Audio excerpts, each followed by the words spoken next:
কিভাবে বিশ্বনবী পোট্রে করলেন? বিশ্বনবী বলেন, নারুকুম হাযিহিল্লাতী ইউকিদু ইবনু আদম জুজউন মিন ৭০ জুজআন মিন হাররি জাহান্নাম। ও আমার উম্মতেরা, তোমরা যে রান্নাঘরে যে আগুন দিয়ে রান্না করো, তোমরা কি ভেবেছো জাহান্নামের আগুন ওই রান্নাঘরের আগুনের মতো না?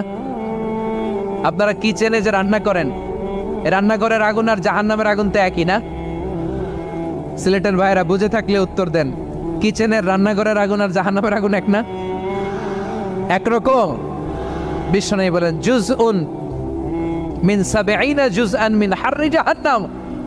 জাহান্নামের আগুন দুনিয়ার আগুনের চেয়ে কমপক্ষে ৭০ গুণ বেশি তেজওয়ালা।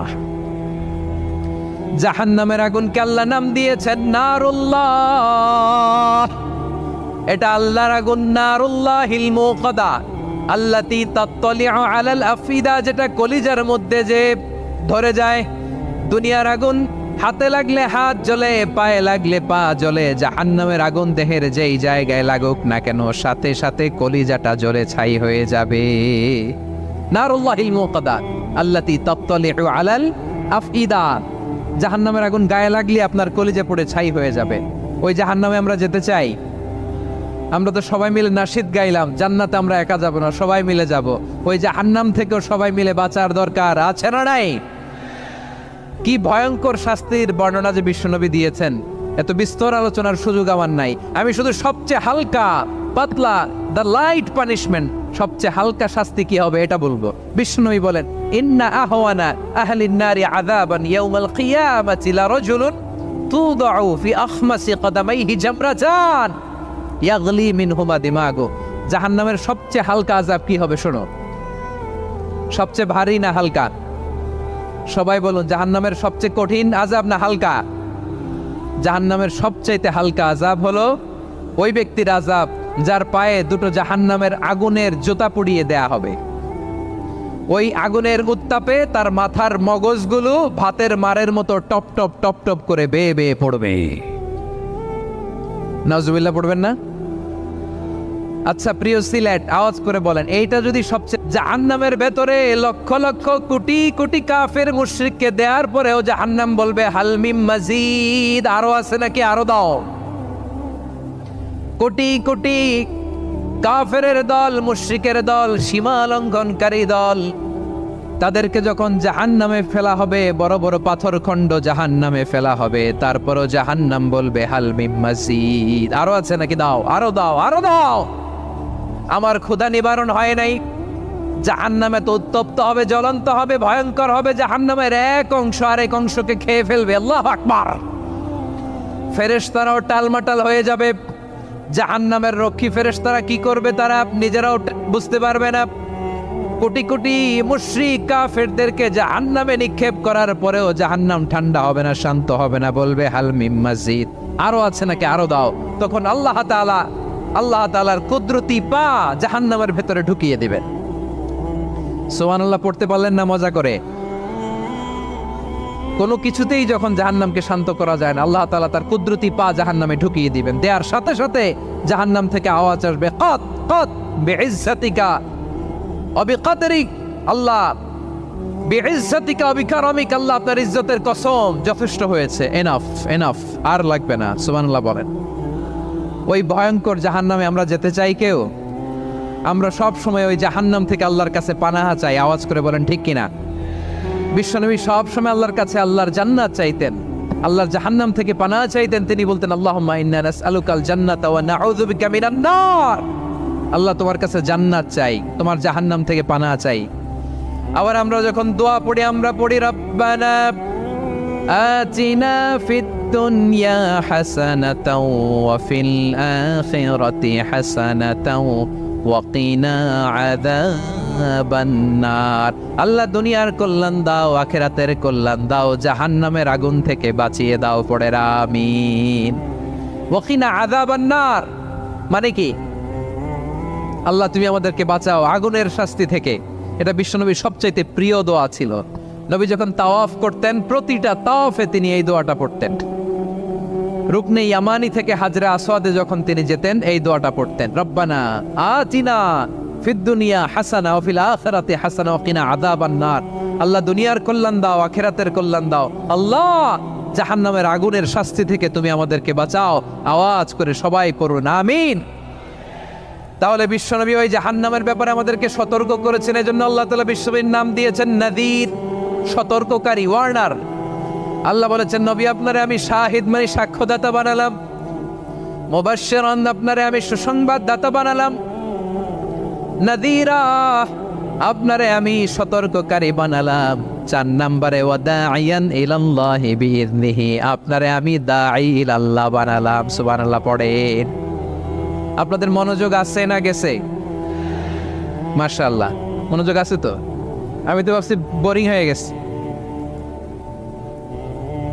স্লোগান দিতে মন চাচ্ছে। ওকে, স্লোগান ইজ অন।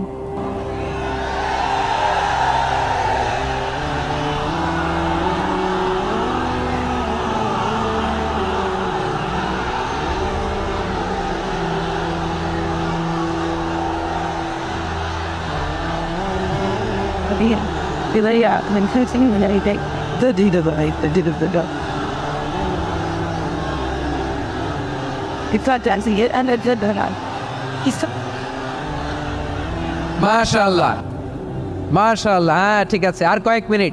ঠিক আছে, আমার দিকে তাকাও, সাউন্ড হবে না, আমার দিকে তাকাও। বৈশিষ্ট্য কয়টা সবাই বলেনি? 5 আঙ্গুল এরকম উঁচু করে আওয়াজ করে আমাকে দেখিয়ে বলো তো বৈশিষ্ট্য কয়টা? বলে ফেলেছি কয়টা? রইল কয়টা? 4 নম্বরে দাঈয়ান ইলাল্লাহ, সবচেয়ে গুরুত্বপূর্ণ পয়েন্ট। আমার দিকে তাকাও, আমার সাথে কানেক্ট করো। অনেক কিছু বলার আছে, আমার দিকে তাকাও। দাঈয়ান ইলাল্লাহ, বিশ্বনবীকে আল্লাহ তাআলা দায়ী করে পাঠিয়েছেন। বিশ্বনবী কি মানব মণ্ডলীকে নিজের দিকে ডাকে? দুনিয়ার দিকে ডাকে? কার দিকে ডাকে? দাঈয়ান ইলাল্লাহ বিইذনি, আল্লাহর আদেশে আমি আপনাকে দায়ী করে পাঠিয়েছি। বিশ্বনবী মানব মণ্ডলীকে আল্লাহ তাআলার দিকে ডাকতেন। আল্লাহ তাআলা বলেন ومن أحسن قولا ممن دعا إلى الله وعمل صالحا وقال إنني من المسلمين, তার চাইতে ভালো কথা, শ্রেষ্ঠ কথা, কল্যাণকর কথা আর কার হতে পারে যে মানুষকে আল্লাহর দিকে ডাকে, সৎকর্ম করে আর বলে আমি হলাম মুসলমান। সুবহানাল্লাহ বলেন। এবং এই যে দাওয়াতি কাজ বিশ্বনবী করবেন, এটার একটা মেথডোলজি আছে। বিশ্বনবী কিভাবে দাওয়াতি কাজ করবেন উম্মার মাঝে, এটাও আল্লাহ তাআলা দাওয়া মেথডোলজি তিনি শিখিয়ে দিলেন। তিনি বললেন উদউ ইলা সাবিলি রাব্বিকা বিল হিকমাতি ওয়াল মাউইযাতিল হাসানাতি ওয়াজাদিলহুম বিল্লাতী হিয়া আহসান। নবী, আপনি মানুষকে আপনার রবের দিকে ডাকুন প্রজ্ঞার সাথে, বিচক্ষণতার সাথে, সুন্দর কথামালা দিয়ে, উপদেশ দিয়ে। আর যদি আল্লাহর দ্বীন প্রচার করতে যে কারো সাথে তর্ক করতে হয়, সর্বোত্তম পন্থায় সেই তর্ক করেন। পড়েন সুবহানাল্লাহ। প্রিয় ভাইরা, উদউ ইলা সাবিলি রাব্বিকা বিল হিকমা, আমরা হিকমতের সাথে দাওয়াতি কাজ করতে চাই। হিকমা মানে কি? হিকমা মানে হচ্ছে knowledge plus common sense equals to হিকমা। আল্লাহর দেয়া কোরআন সুন্নাহ এবং আপনার কমন সেন্স দুইটাকে একসাথে মিক্স করলে এটা প্রজ্ঞা হিসেবে রিফ্লেক্ট করে। শুধু কোরআনের আয়াত মুখস্থ করলেই হবে না, হাদিস মুখস্থ করলেই হবে না, এটা কিভাবে উপস্থাপন করতে হবে সেটাও জানার দরকার আছে না নাই? কি বলতে হয়, কতটুকু বলতে হয় সেটাও জানার দরকার আছে না নাই? সেটার নাম হচ্ছে হিকমা, প্রজ্ঞা। এই প্রজ্ঞার সাথে, বিচক্ষণতার সাথে আমাদেরকে দাওয়াতি কাজ করতে হবে। বিষ্ণু ইসলামের দাওয়াতি কাজের পন্থা, দাওয়াত দিতে হবে গ্রাজুয়ালি। তাকিয়েছেন আমার দিকে, তাকিয়েছেন সবাই? মাশাআল্লাহ, ভেরি নাইস অডিয়েন্স, মাশাআল্লাহ। গ্রাজুয়ালি দাওয়াত দিতে হবে, একবারে সব না। সে যখন ইসলামে আসে একবারে আপনি সব চাপিয়ে দেবেন না। নতুন কেউ দিনে ফিরেছে, ইসলাম মানতে চায়, আপনি যদি বলেন তোর 5 ওয়াক্ত নামাজ পড়তে হবে, রোজা রাখতে হবে, তাহাজ্জুদ পড়তে হবে, তোর দাড়ি নাই কেন, তুই তো জাহান্নামে যাবি, এরকম অনেকে বলে কি বলে না? বলা যাবে না, এগুলো বলবেন না। দাওয়াত দিতে হবে গ্রাজুয়ালি, ধীরে ধীরে মানুষকে বোঝাতে হবে। একবারে ইসলামের সব মানুষ মানতে পারে না। আপনারা কি জানেন মদের বিধান, মদের হারাম হওয়ার বিধান একবারে আসে নাই।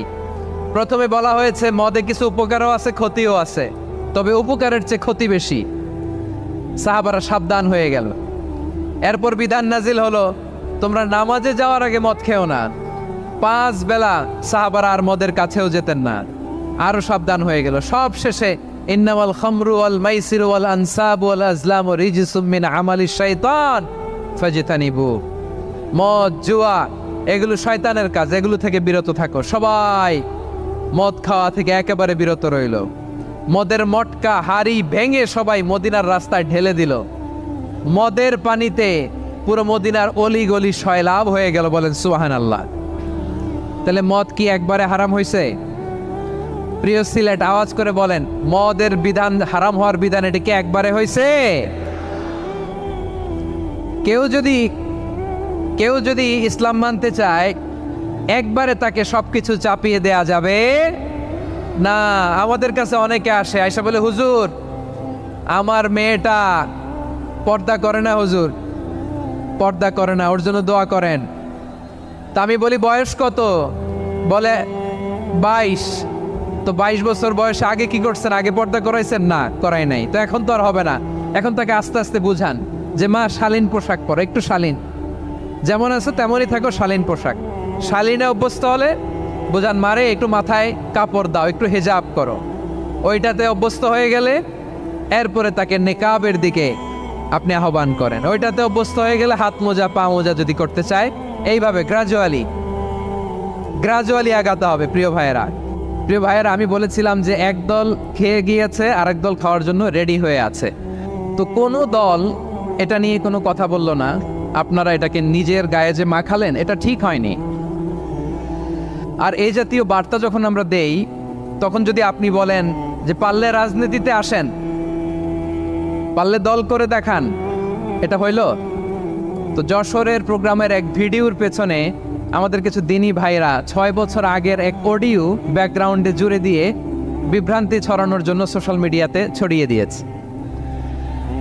তো তাদের প্রতিও আমাদের কোনো রাগ নাই, ক্ষোভ নাই। তারা হয়তো দিনই তাকাদা থেকেই করেছে। প্রিয় ভাইরা, সূরাতুল আহজাবের 45 এবং 46 নম্বর আয়াত আমি তেলাওয়াত করেছি, যেখানে আল্লাহ তাআলা বিশ্বনবীর 5টি বৈশিষ্ট্যের কথা বলেছেন। কয়টি? সবাই বলুন আওয়াজ করে, কয়টি? 5টি বৈশিষ্ট্যের কথা আল্লাহ তাআলা এই আয়াত দুটিতে উল্লেখ করেছেন। বিশ্বনবী সাল্লাল্লাহু আলাইহি ইসলামের জীবনী, ওনার বায়োগ্রাফি নিয়ে কথা বলাটা দুষ্কর, কারণ এটার কোনো শেষ নাই, কুল নাই, কিনারা নাই, বিয়ন্ডলেস, বাউন্ডলেস, বটমলেস। সুবহানাল্লাহ বলেন।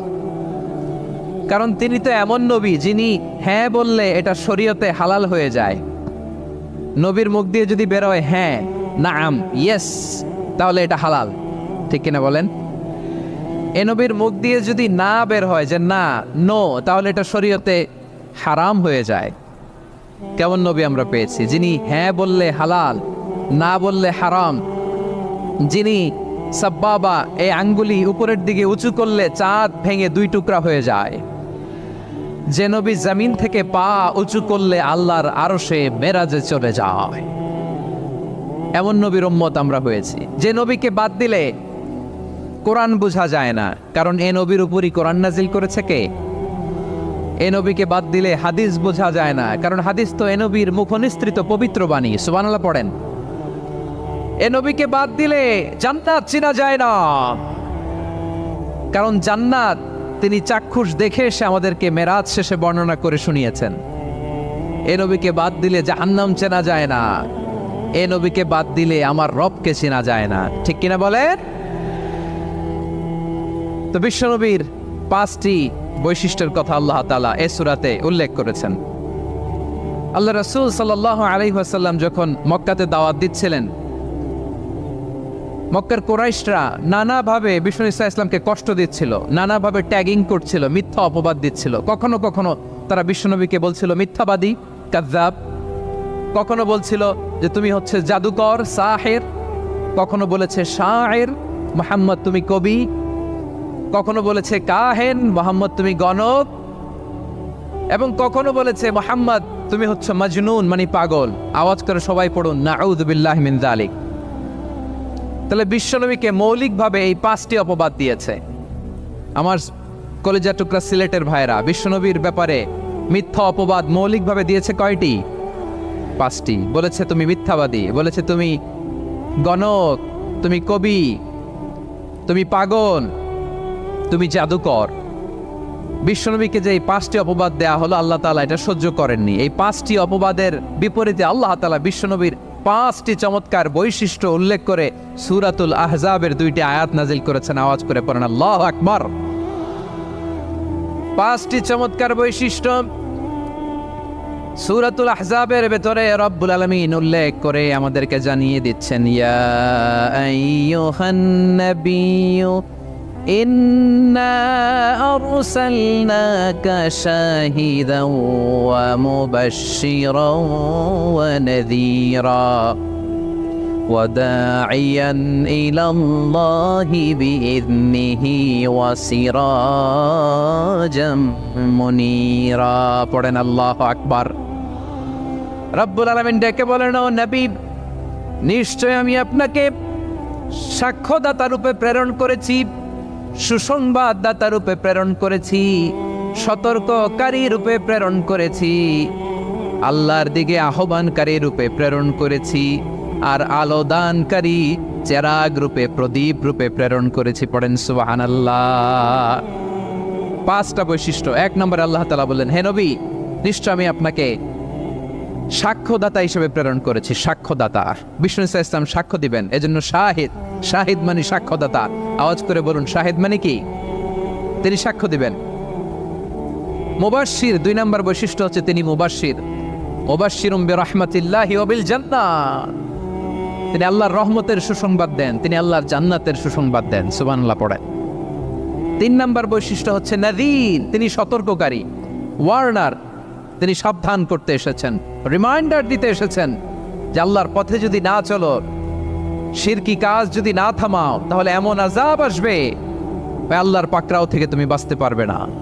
তিনি নাযীর। বিষ্ণু ইসা ইসলামের 4 নম্বর বৈশিষ্ট্য হচ্ছে দাঈয়ান ইলাল্লাহ, তিনি আল্লাহর দিকে আহ্বানকারী। এই যে আমরা আমাদেরকে পরিচয় দেই যে আমরা দাঈ, বলি না? বলি যে উনি হচ্ছেন একজন দাঈ ইলাল্লাহ। বহু বচনে আমরা বলি আদ-দুআত ইলাল্লাহ। এটা কোরআনের এই আয়াত থেকে এসেছে। সুবহানাল্লাহ পড়েন। ওয়া দাঈয়ান ইলাল্লাহি বিইذনিহি, আল্লাহর আদেশে বিষ্ণু ইসা ইসলাম আল্লাহর দিকে মানুষকে ডাকেন। এবং বিষ্ণু ইসা ইসলামের 5 নম্বর বৈশিষ্ট্য হচ্ছে সিরাজাম মুনীরা, আলোদানকারী প্রদীপ, আলোকদীপ্ত প্রদীপ, যে আলো দিয়ে তিনি গোটা বিশ্বকে আলোকিত করেছেন। আওয়াজ করে পড়েন আল্লাহু আকবার। তাহলে মোট 5টি বৈশিষ্ট্য নিয়ে আমরা কথা বলবো বিশ্বনবীর। আওয়াজ করে বলুন কয়টি? 1 নম্বরে হচ্ছে শাহিদ, বিশ্বনবী সাক্ষী দিবেন। কি দিবেন? He will be witness for all prophets and for us. তিনি নবীদের উপরও সাক্ষী দিবেন, আবার উম্মতের উপরও সাক্ষী দিবেন। সুবহানাল্লাহ পড়েন। কিয়ামতের দিন আল্লাহ তাআলা প্রত্যেক নবীকে জিজ্ঞেস করবেন যে তুমি কি তোমার উম্মতের কাছে আমি যা যা পৌঁছাতে বলেছিলাম পৌঁছিয়েছো? নবীরা বলবে আল্লাহ আমি পৌঁছিয়েছি। নবীদের কথা ঠিক কিনা, সত্য কিনা, এর সপক্ষে তখন বিশ্বনবী সাক্ষী দিবেন। সুবহানাল্লাহ পড়েন। এজন্য রব্বুল আলামিন বলেন, ফাকাইফা ইযা জি'না মিন কুল্লি উম্মাতিন বিশাহীদিন ওয়া জি'না বিকা আলা হাউলাই শাহীদা। তখন কেমন হবে যখন প্রতিটি উম্মত থেকে আমি একজনকে সাক্ষ্য হিসেবে বের করে আনব, আর তাদের উপরে নবী আমি আপনাকে সাক্ষ্য বানাবো। পড়েন সুবহানাল্লাহ। তাহলে সব উম্মতের ব্যাপারে সে উম্মতের নবীরা সাক্ষ্য দিবে, আর ওই নবীদের উপরে আমাদের নবী বিশ্বনবী সাক্ষ্য দিবেন। সুবহানাল্লাহ পড়েন। এজন্য বিশ্বনবী হচ্ছেন শাহিদ। শাহিদের আরেকটা ব্যাখ্যা হচ্ছে বিশ্বনবী সাল্লাল্লাহু আলাইহি ওয়াসাল্লাম আমাদের সাক্ষীর উপরে তিনি সাক্ষী দিবেন। তিনি নবীদেরও সাক্ষী, আবার আমাদের উপর, উম্মতের উপরও সাক্ষী। সুবহানাল্লাহ পড়েন। রব্বুল আলামিন বলেন, وَكَذَلِكَ جَعَلْنَاكُمْ أُمَّةً وَسَطًا لِتَكُونُوا شُهَدَاءَ عَلَى النَّاسِ وَيَكُونَ الرَّسُولُ عَلَيْكُمْ شَهِيدًا। আর অনুরূপভাবে আমি তোমাদেরকে মধ্যমপন্থী উম্মত হিসেবে তৈরি করেছি, প্রেরণ করেছি, ব্যালেন্সড উম্মাহ, মধ্যমপন্থী উম্মাহ হিসেবে প্রেরণ করেছি, যাতে করে তোমরা সবার উপরে সাক্ষ্য দিতে পারো আর যাতে তোমাদের নবী হতে পারে তোমাদের উপরে সাক্ষ্যদাতা। পড়েন সুবহানাল্লাহ। আমরা হচ্ছি ব্যালেন্সড উম্মাহ, আমরা সবার ব্যাপারে সাক্ষ্য দিব আর আমাদের উপর সাক্ষ্য দিবে স্বয়ং বিশ্বনবী। সুবহানাল্লাহ পড়েন। তাহলে আমাদের নবী নবীদের উপরও সাক্ষী, আমাদের উপরও সাক্ষী। সেই বুখারীতে এসেছে আল্লাহ তাআলা কিয়ামতের দিন সাইয়েদনা নূহ আলাইহিস সালামকে বলবেন, নূহ তুমি কি দাওয়াত পৌঁছিয়েছো তোমার উম্মতের কাছে? নূহ আলাইহিস সালাম বলবেন, হ্যাঁ আমি পৌঁছিয়েছি। এবার নূহের উম্মতকে আল্লাহ জিজ্ঞেস করবেন, এই নূহের উম্মতেরা তোমাদের নবী নূহ কি দাওয়াত পৌঁছিয়েছে? নূহের উম্মত বলবে, না আল্লাহ, আমাদের কাছে কোনো সতর্ককারী আসে নাই, কোনো নবী টবি আসে নাই, কোনো দাওয়াতও আমরা পাই নাই, আপনারাও চিনি নাই, জান্নাতও চিনি নাই, জাহান্নামও চিনি নাই। নূহ আলাইহিস সালাম বিপদে পড়ে যাবেন। তখন আল্লাহ বলবেন, নূহ তুমি বললা পৌঁছিয়েছ, তোমার উম্মত বলে কিছু পায় নাই। নূহ তোমার কি কোনো সাক্ষী আছে? তোমার কথা আর তোমার উম্মতের কথা তো মিলে না। তুমি বললা তুমি আমার নির্দেশনা দাওয়াত পৌঁছে দিয়েছো, কিন্তু তোমার উম্মত বলে পায় নাই। নূহ তোমার পক্ষে কোনো সাক্ষী আছে? নূহ আলাইহিস সালাম বলবেন, আছে। কে? উম্মতে মুহাম্মাদি। তখন আমরা বলবো, আল্লাহর নবী নূহ আলাইহিস সালাম তিনি আপনি যা যা বলেছেন ঠিক তা তার উম্মতের কাছে পৌঁছে দিয়েছে। এবার নূহের উম্মতের সাথে আমাদের ঝগড়া লাগবে। তারা বলবে, তোমরা আসছো আমাদের হাজার হাজার বছর পরে, তোমরা কি করে জানলা? তোমাদের সাক্ষী কর্তব্য হবে না? আমরা তখন বলবো, আমাদের কোরআনে তোমাদের নবীর নামে আল্লাহ তাআলা একটা সূরা নাজিল করেছেন, সূরাতে নূহ। আওয়াজ করে পড়েন আল্লাহু আকবার। আমরা বলবো, আমাদের কোরআনে তোমাদের নবীর কথা আল্লাহ আমাদেরকে জানিয়েছেন, দিন রাত এক করে তোমাদের কাছে তিনি দাওয়াত পৌঁছেছেন। তোমরা কানের মধ্যে হাত দিয়ে রাখতা, চেহারাটা কাপড় দিয়ে ঢেকে রাখতা, আল্লাহর নবী নূহকে পিটিয়ে ছালা দিয়ে পেঁচিয়ে তোমরা পাহাড়ে তুলে রেখে আসতা, সব আমরা জানি। আমরা যখন বলবো এই কথা, নূহের উম্মত চুপসে যাবে। তখন আমরা সত্য বলেছি কিনা এটা আল্লাহ তাআলা জানতে চাইবে বিশ্বনবীর কাছে। তখন বিশ্বনবী আমাদের পক্ষে সাক্ষী দিবেন। আওয়াজ করে বলেন আল্লাহু আকবার। এজন্য আল্লাহ বলেন, নবী আপনি হচ্ছেন সাক্ষ্যদাতা, সব নবীদের উপর আপনি হবেন সাক্ষী, আবার আপনার উম্মতের সাক্ষীর উপর আপনি হবেন সাক্ষী। তার মানে নবী গো, কিয়ামতের কঠিন ময়দানে আপনি হবেন রাজ সাক্ষী। বিশ্বনবী কি সাক্ষী?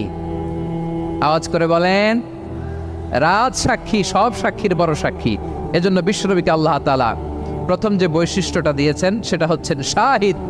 তিনি সাক্ষ্যদাতা, witness for all messenger of God and for all of us. সুবহানাল্লাহ পড়েন। তাহলে এক নম্বর বৈশিষ্ট্য বুঝতে পেরেছেন? বুঝতে পেরেছেন সবাই? মাশাআল্লাহ। এদিকে কি ভাই, এই যে জেনজি অফ সিলেট, কি তোমরা বসো না, দাঁড়াও না, যাও না, আসো না, চলে যাবা? এই লক্ষ মানুষ ঠেলে তোমরা যাইতে পারবা? হ্যাঁ,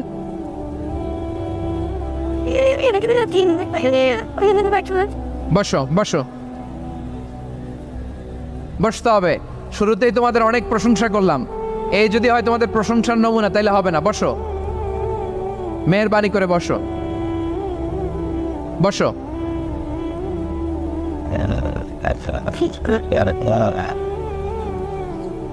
আওয়াজ করে তাকবীর দেন, আওয়াজ করে পড়েন লিল্লাহে তাকবীর। আরো জোরে আওয়াজ করে পড়তে হবে, লিল্লাহে তাকবীর, লিল্লাহে তাকবীর। আমার প্রিয় সিলেটবাসী, আমার দিকে তাকান, আমার দিকে তাকান। জি, এইরকম গ্যাদারিং হইলে পাবলিক ইভেন্ট বন্ধই করে দিতে হবে আমাদের। আমার দিকে তাকান। তাহলে আল্লাহ তাআলা বিশ্বনবীর 5টি বৈশিষ্ট্যের কথা বলেছেন। একটি বৈশিষ্ট্যের ব্যাপারে আমরা জানলাম, তিনি হচ্ছেন শাহিদ, সাক্ষ্যদাতা, সবার উপরে সাক্ষ্যদাতা। 2 নম্বর বৈশিষ্ট্য হচ্ছে মুবাশশিরা, তিনি সুসংবাদদাতা। সিলেটবাসী আওয়াজ করে আমার সাথে বলো, মুবাশশিরা মানে সুসংবাদদাতা। তিনি আল্লাহর রহমতের সুসংবাদ দেন, তিনি জান্নাতের সুসংবাদ দেন। এই উম্মতের মধ্য থেকে যারা গাফেল, যারা অবাধ্য, যারা সীমালঙ্ঘনকারী, তাদেরকে বিশ্বনবী আল্লাহর রহমতের সুসংবাদ দেন। তিনি বুঝান আল্লাহর দরবার 24/7, 24 ঘন্টা খোলা। আপনি যত বড় পাপী হন, আপনি যতই অন্যায় করেন না কেন, আল্লাহর রহমতের দরিয়া, আল্লাহর রহমতের দরজা আপনার জন্য খোলা আছে না নেই? জায়নামাজটা বিছিয়ে দেন, চোখের পানি ছেড়ে দেন, 2 রাকাত নামাজ পড়ে সেজদায় লুটিয়ে পড়ে কাঁদেন। যত গুনাহ আপনার হোক না কেন, আপনার গুনাহ মাফ করে কবুল করে নেবে কে? যারা প্র্যাকটিসিং, যারা ইমানদার, তাদেরকে বিশ্বনবী জান্নাতের সুসংবাদ দেন। আওয়াজ করে পড়েন সুবহানাল্লাহ। এজন্য রব্বুল আলামিন বিশ্বনবীর পরিচয় অন্য আয়াতে এভাবে তুলে ধরেন, ওয়ামা আরসালনাকা ইল্লা কাফাতান লিন-নাসি বাশীরাও ওয়া নাযীরা। নবী হে, আমি গোটা জগৎবাসীর জন্য আপনাকে সুসংবাদদাতা এবং সতর্ককারী করে জমিনে প্রেরণ করেছি। মুবাশশিরাম বিল জান্নাত, তিনি জান্নাতের সুসংবাদ দেন, তিনি আশা জাগান। নবীর কথা শুনলে মানুষ বুকে আশা ফিরে পায়। আমার নবী কাউকে হতাশ করেন না। হতাশা বিশ্বনবীর ডিকশনারিতে নাই। তিনি মানুষকে আশাবাদী করে তোলেন। বিশ্বনবীর কথা শুনলে মানুষের হৃদয় নরম হয়, তারা আশা ফিরে পায়। বিশ্বনবীর মুখ নিঃসৃত পবিত্র প্রতিটি কথাই আশা জাগানিয়া। সুবহানাল্লাহ পড়েন। আপনি প্রিয় নবীর মুখ নিঃসৃত বাণীগুলো পড়েন, কথামালাগুলো শোনেন, দেখবেন আশা পাবেন, বুকে আশা পাবেন, ভালোবাসা পাবেন। কারণ তিনি এমন সত্তা, এমন পার্সোনালিটি, তার কথা শুনলে হৃদয় নরম হয়ে যায়। মনে হয় হৃদয় খুলে তারে দিয়ে দেই, সব কথা যেন তারে বলা যায়। আওয়াজ করে বলেন ঠিক কিনা? সে কোন বন্ধু বলো বেশি বিশ্বস্ত, সে কোন বন্ধু বলো বেশি বিশ্বস্ত, কার কাছে মন খুলে দেয়া যায়, কার কাছে সব কথা বলা যায়, হওয়া যায় বেশি আশ্বস্ত। তার নাম আহমদ, বড় বিশ্বস্ত। সে কোন বন্ধু বলো বেশি বিশ্বস্ত, কার কাছে মন খুলে দেয়া যায়, কার কাছে সব কথা বলা যায়, হওয়া যায় বেশি আশ্বস্ত। তার নাম আহমদ, বেশি বিশ্বস্ত। যে জন কখনো ব্যথা দিতে জানে না, যে জনকে বলি মুছে দেহি বেদনা, যে জন কখনো ব্যথা দিতে জানে না, যে জনকে বলি মুছে দেহি বেদনা, হৃদয়ের হাহাকার কবুল করে নিতে আর কারে বুক এত প্রশস্ত। তার নাম আহমদ, বেশি বিশ্বস্ত। এই সিলেট, এখানে কি কি সমস্যা? এখানে কি সমস্যা? এই যে জেনজি, এই যে লুক এট মি, এখানে তাকাও, আমার সাথে কথা বলো, ডিল উইথ মি। তোমরা ওইদিকে তাকাচ্ছ কেন? ওইদিকে উত্তেজিত হচ্ছ কেন? আমার দিকে তাকাও। আমি তো তোমাদের মেহমান হয়ে এসেছি। হ্যাঁ, ইউ আর দ্য হোস্ট। তোমরা আজকের প্রোগ্রামের হোস্ট, আমি তোমাদের গেস্ট। তো এইরকম নমুনা করলে হবে? এই যে লক্ষ লক্ষ মানুষ বসে আছে, জায়গা পায়নি, লক্ষ লক্ষ জেনজি দাঁড়িয়ে আছে, কই এরকম তো করে না? হ্যাঁ, বসো বসো, মেহরবানি করে বসো বসো, আল্লাহর ওয়াস্তে বসো বসো। হ্যাঁ, আমার দিকে তাকাও, বসো। আর আর অল্প কয়েক মিনিট, শেষ করে দিব আমি। এদিকে তাকাও, এইদিকে।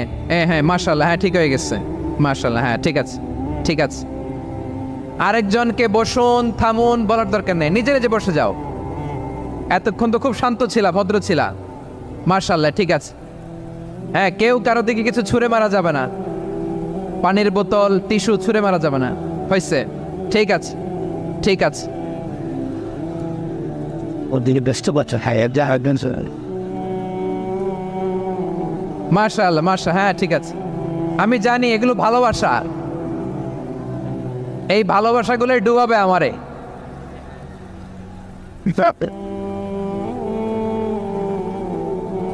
তোমাদের এই ভালোবাসার জন্য যদি আমি কথাই বলতে না পারি, দুইটা বাক্য যদি আমি শোনাতে না পারি, কোথাও বসতে না পারি, দাঁড়াতে না পারি, তাহলে এই ভালোবাসা দিয়ে কিছু হবে? হ্যাঁ, তোমাদের শুরুতেই তো বললাম রেসপন্সিবল হইতে হবে। এখানে নিঝুম নিস্তব্ধ একটা পরিবেশ লাগবে কথা বলবার জন্য। মাশাআল্লাহ, তো ঠান্ডা হয়ে গেছে। হ্যাঁ, বিশাল মাঠ। আমি তো বাংলাদেশের অলমোস্ট অধিকাংশ জেলায় গিয়েছি, এই এমসি কলেজের ময়দানের মতো মাঠ আমার চোখে আর পড়ে নাই বাংলাদেশ।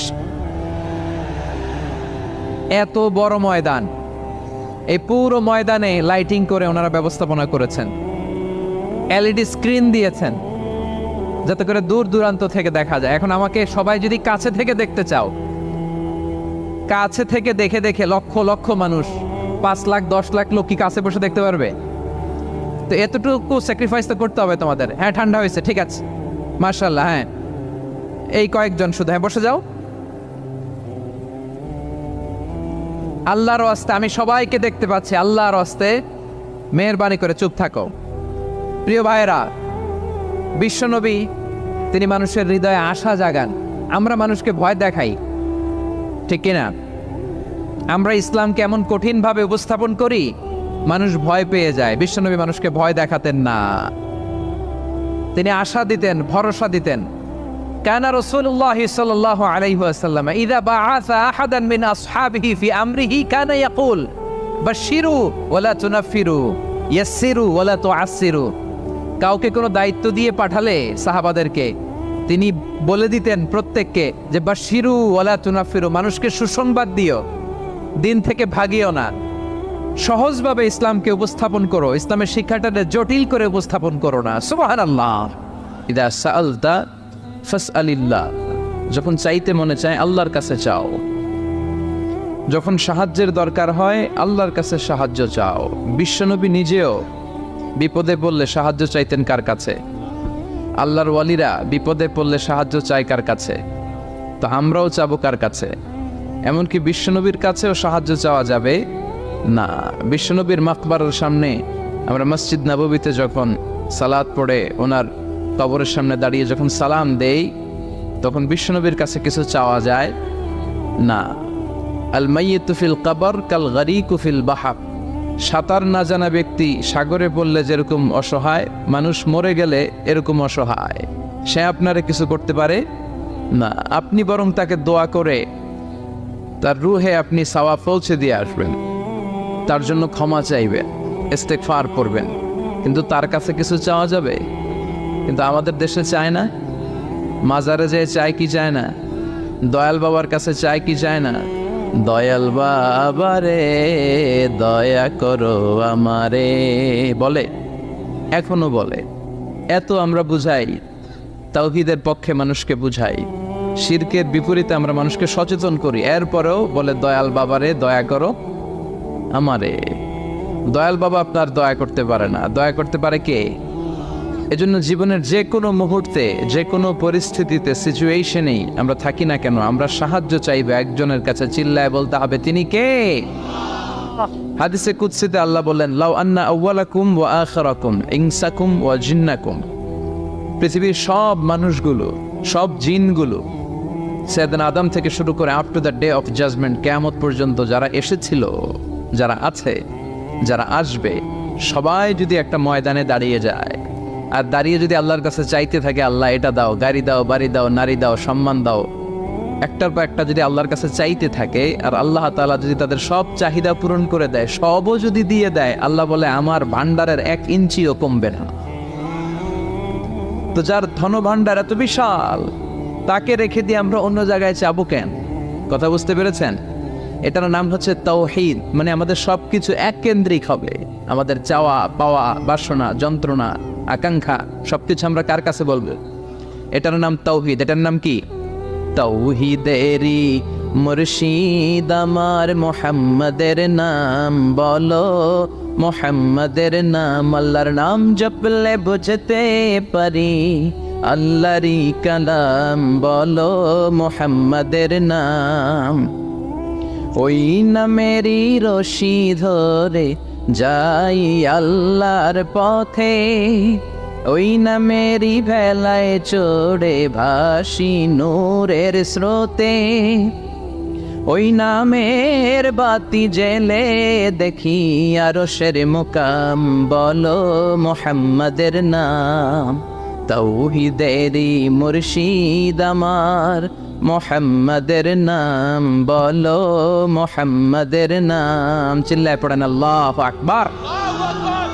তো এর নাম হচ্ছে তাওহীদ। তাওহীদ মানে হচ্ছে এক আল্লাহ বিশ্বাসী হওয়া, ওয়াননেস অফ গড। আমাদের স্রষ্টা একজন, চিল্লায় বলতে হবে কয়জন? আরো জোরে বলেন কয়জন? খ্রিস্টানরা বলে ওদের স্রষ্টা তিনজন। কয়জন? এটাকে আরবিতে বলে তাসলিফ, ইংরেজিতে বলে ট্রিনিটি, বাংলায় বলে ত্রিত্ববাদ। খ্রিস্টানরা তিন খোদায় বিশ্বাসী, আর আমরা কয় খোদায় বিশ্বাসী? এক খোদায়। খ্রিস্টানরা বলে আল্লাহ হচ্ছে একজন প্রভু, ঈসা আলাইহিস সালাম হচ্ছে দ্য সান অফ গড, আল্লাহর ছেলে। নাউজুবিল্লাহ পড়েন।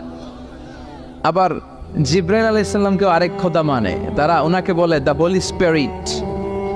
কিন্তু আমরা বলি কুল হু আল্লাহু আল্লাহুস লাম ইয়ালিদ ওয়া লাম ইয়াকুল লাহু কুফুয়ান আহাদ। আমরা বলি আল্লাহ এক, অদ্বিতীয়, তিনি অমুখাপেক্ষী। গোটা বিশ্বের সবাই বিপদে পড়লে চায় কার কাছে? আল্লাহ চায় কার কাছে? হ্যাঁ, আল্লাহ কারো কাছে চায় না। এটাই হচ্ছে স্রষ্টা আর সৃষ্টির পার্থক্য। আমরা বিপদে পড়লে আল্লাহর কাছে চাই, আল্লাহ কারো কাছে চায়? আমাদের প্রয়োজন পূরণে আমরা আল্লাহর কাছে ঠেকা, আল্লাহ কি কারো কাছে ঠেকা? এজন্য আল্লাহ বললেন তোমরা সব ফকির। আমরা কি? রব্বুল আলামিন বলেন ইয়া আইয়ুহান নাসু আনতুমুল ফুকারাউ ইলাল্লাহ ওয়াল্লাহু হুয়াল গানিয়ুল হামিদ। ও দুনিয়ার মানুষেরা শোনো, তোমরা হলো ফকির, তোমাদের প্রয়োজনে আমার কাছে চাও, কিন্তু আমি আল্লাহ কারো কাছে চাই না। আমরা সবাই ফকির। আমরা কি তাহলে? ধনীকে চিল্লায় বলেন ধনীকে? উনি কারো কাছে হাত পাততে হয় না, সবাই ওনার কাছে হাত পাতে। এজন্য আমরা ফকির, উনি হচ্ছেন ধনী। এজন্য সব বিপদে আপদে ওই ধনী আল্লাহর কাছে, অমুখাপেক্ষী আল্লাহর কাছে চাইতে রাজি আছেন তো? ছেলে হয় না, চাইবেন কার কাছে? মেয়ে হয় না, চাইবেন কার কাছে? না দুর্গার কাছে, সরস্বতী, খাজা বাবা, ল্যাংটা বাবা, আউলা বাবা, জাউলা বাবা, আছে না নাই? এগুলোর সাথে আমাদের কোনো সম্পর্ক নাই। সহজটা দিয়ে আমরা কত দিকে দৌড়াই। এক মসজিদে যে সেজদায় পড়ে কাঁদলেই আল্লাহ মনের সব বাসনা পূরণ করে দেয়, ঠিক কি না? আবার বিশ্বনবী বলতেন বিপদে পড়লে, যদিও বিপদটা ছোট হয়, আল্লাহর কাছে চাও। বিশ্বনবী বলতেন তোমার পায়ের জুতার ফিতাও যদি ছেড়ে যায়, মুচির দোকানে যাওয়ার আগে চাইবা কার কাছে? পায়ের জুতা ছিঁড়ে গেলে ঠিক করার জন্য কার কাছে যাই? আল্লাহর কাছে বলে যায়। মুচির দোকানে যাই না? তো বিষ্ণু বলেন মুচির দোকানে যাওয়ার আগে একবার আল্লাহর কাছে চাইও। সুবহানাল্লাহ পড়ে।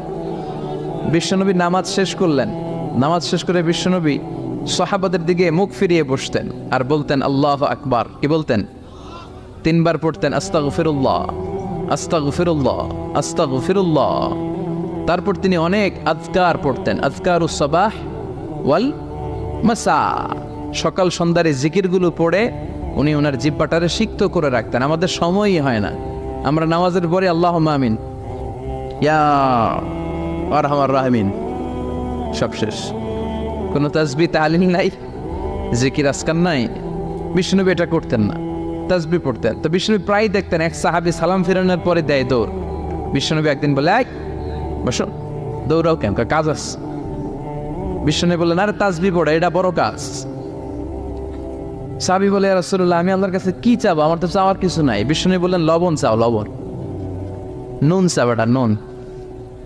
লবণটাও আল্লাহর কাছে চাইতে বলেছে, সুবহানাল্লাহ পড়বেন না? এজন্য বিপদে আপদে কার কাছে যাব? ছেলে হয় না, কে দিবে? মেয়ে নাই, কে দিবে? ছেলে মেয়ে দুইটাই লাগবে, কে দিবে? আবার দেখেন কাউরে আল্লাহ ছেলেও দেয় না, মেয়েও দেয় না, আছে না নাই? তাহলে দেওয়ার মালিক কিন্তু একজন, চিৎকার করে বলতে হবে তিনি কে?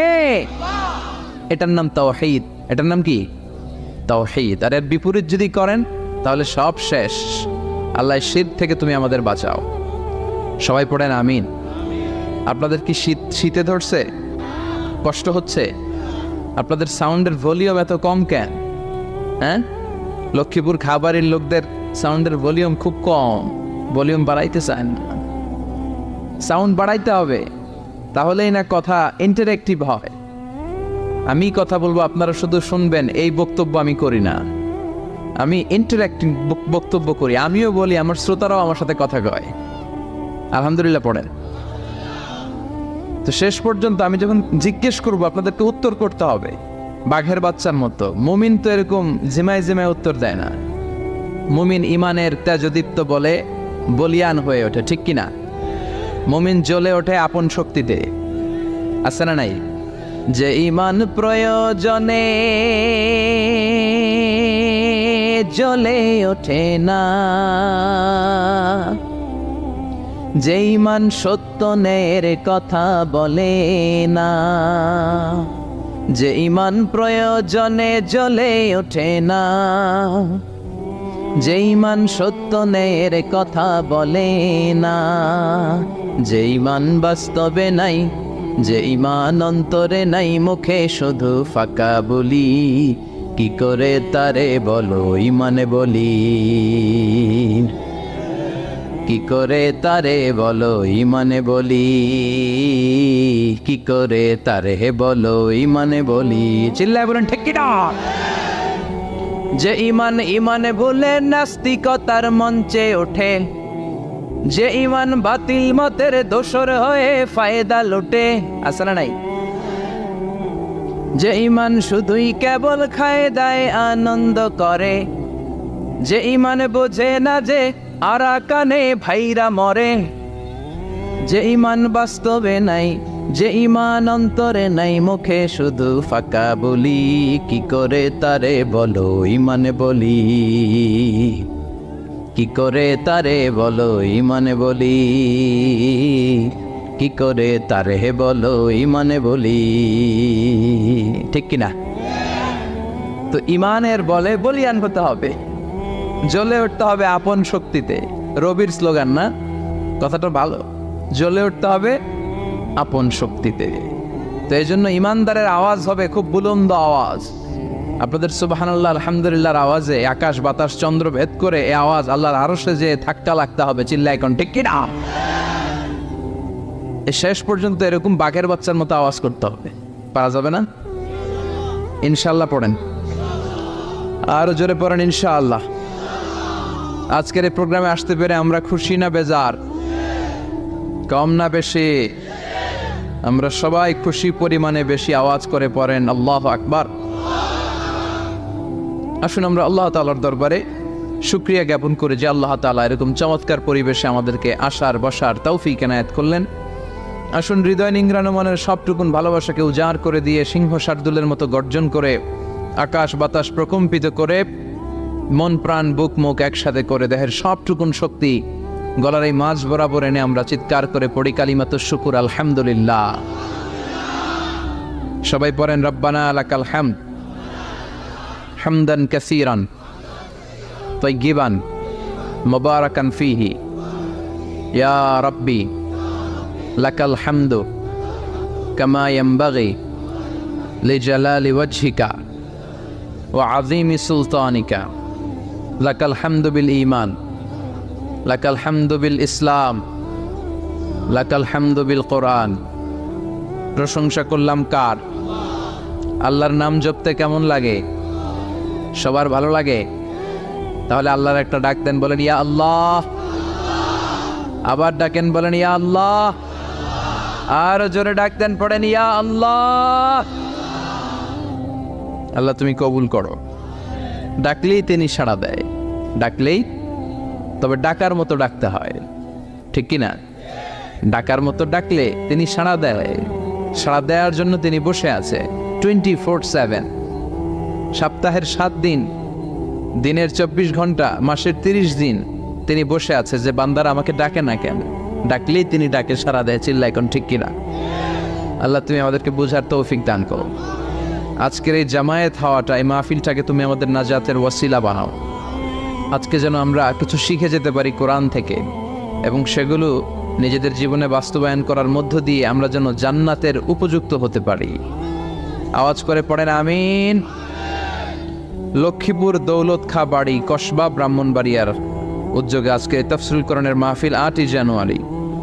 সম্মানিত সুধী, আমি পবিত্র কালামুল্লাহ মাজিদের একটা সূরা থেকে তেলাওয়াত করেছি আমার খুতবার শুরুতে।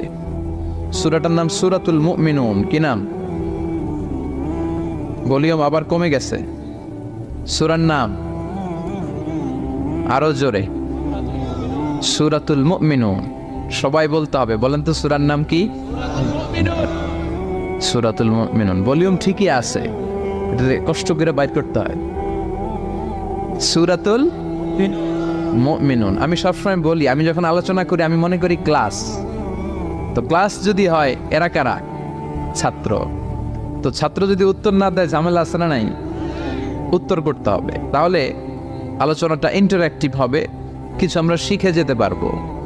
আমরা আজকে যা শুনবো আমলের নিয়তে শুনবো, ইনশাল্লাহ পড়েন। যা শুনবো নিয়ে যাওয়ার নিয়তে শুনবো, ইনশাল্লাহ পড়েন। যা শুনবো আমার আখিরাতটারে সুন্দর করার নিয়তে শুনবো, চিল্লায় পড়েন ইনশাআল্লাহ। আমরা আজকে কথা শুনবো সূরাতুল মুমিনুন থেকে। কোত্থেকে? সবাই বলেন কোন সূরা? আমরা হচ্ছি আল মুমিনুন, মানে বিশ্বাসী। আমরা কি? বিশ্বাসী। মুমিনুন, আমরা যে মুমিন, কোনো সন্দেহ আছে? কথা বলেন, সন্দেহ নাই। তো আমাদের নামে আল্লাহ তাআলা কোরআন একটা সূরা ডেডিকেট করলেন। আবার মুমিনুনের বিপরীত হচ্ছে কাফিরুন। এই কাফেরদের নামে তো সূরা নাই না কোরআনে? আছে। কি নাম? সূরাতুল কুল ইয়া আইয়ুহাল কাফিরুন। আল্লাহর ব্যালেন্সটা দেখেন, শুধু মুমিনদের নামে সূরা দিলেন না, মুমিনদের নামে তো দিলেনই, আবার কাফিরদের নামেও দিলেন। সুবহানাল্লাহ। আবার মুমিন আর কাফেরের মাঝখানে আর একটা দল আছে, মুমিনও না কাফেরও না। মুমিনও না কাফেরও না, এদের ভিতরে এক, বাইরে আরেক, এদেরকে চিনা বড় দায়। এরা সব সময় দোদুল্যবান, এরা এদিকেও আছে ওদিকেও আছে। যেই দিকে বৃষ্টি ওই দিকে ছাতা ধরে। এই সরকার ক্ষমতায় আসলে এদেরকে তেল মারে, আবার ওই সরকার আসলে 11 তেল মারে। এখন অবশ্য এত সুযোগ নাই, এখন আমগো সরকার একটা। কথা কন। আগে কখনো যাইতো এদিকে, আবার যাইতো এদিকে, এখন সব সময় একদিকে। আছে না নাই? ভালো চলুক, শান্তিতে চলুক, হ্যাঁ, দুর্নীতি না থাক, সন্ত্রাস না থাক, আমরা এটা চাই। আমরা সাধারণ মানুষ এত রাজনীতির প্যাচগোছ বুঝি না। আমরা চাই শান্তি। আমরা চাই কি? আমরা চাই দুবেলা দুমুঠো ভাত, আমাদের সিকিউরিটি, আমাদের নিরাপত্তা, আমাদের ইসলাম। যে দেশে আল্লাহু আকবার ধ্বনির সাথে সূর্য ওঠে, আল্লাহু আকবার ধ্বনির সাথে সূর্য ডুবে, সে দেশে আর কিছু থাকবে না থাক, ইসলাম থাকবেই। আমরা চাই আমার এই ইসলামের বিরুদ্ধে কেউ কথা না বলুক, আমার নবীর সম্মান নিয়ে কেউ ছিনিমিনি না খেলুক। আমরা চাই আমার এই কোরআনের ব্যাপারে কথা বলার স্পর্ধা যেন কারো কলিজায় না হয়। জোরে কোন ঠিক কিনা? সাধারণ জনগণ হিসেবে এতটুকু চাওয়া আমাদের থাকতে পারে না? আমাদের নেতা নেত্রীদের কাছে আমরা শুধু এটাই চাই। তো আল্লাহ বললেন, গোলাম মুমিনদের নামে সূরা দিলাম সূরাতুল মুমিনুন, আবার কাফিরদের নামে সূরা দিলাম সূরাতুল কাফিরুন। আবার মাঝামাঝি একটা দল আছে, এরা মুমিন না, এরা কাফির না, এরা মুযাবযাবিন। এরা দুই নৌকায় পাড়া দিলে যে অবস্থা হয়, তাদের অবস্থা ওই রকম। এরা এদিকেও আছে ওদিকেও আছে, নেহি এদার নেহি ওদার, দরমিয়ান মে সদার বাদার। আছে না নাই? নেহি এদার নেহি ওদার, দরমিয়ান মে সদর বদর। এদের উপরে ফিটফাট, ভিতরে গেছেন সদরঘাটে? মুখস্থ কয় খালি, দেখেন নাই সদরঘাটেরা গেছেন? সদরঘাট কি এখনো ফিটফাট হয় নাই?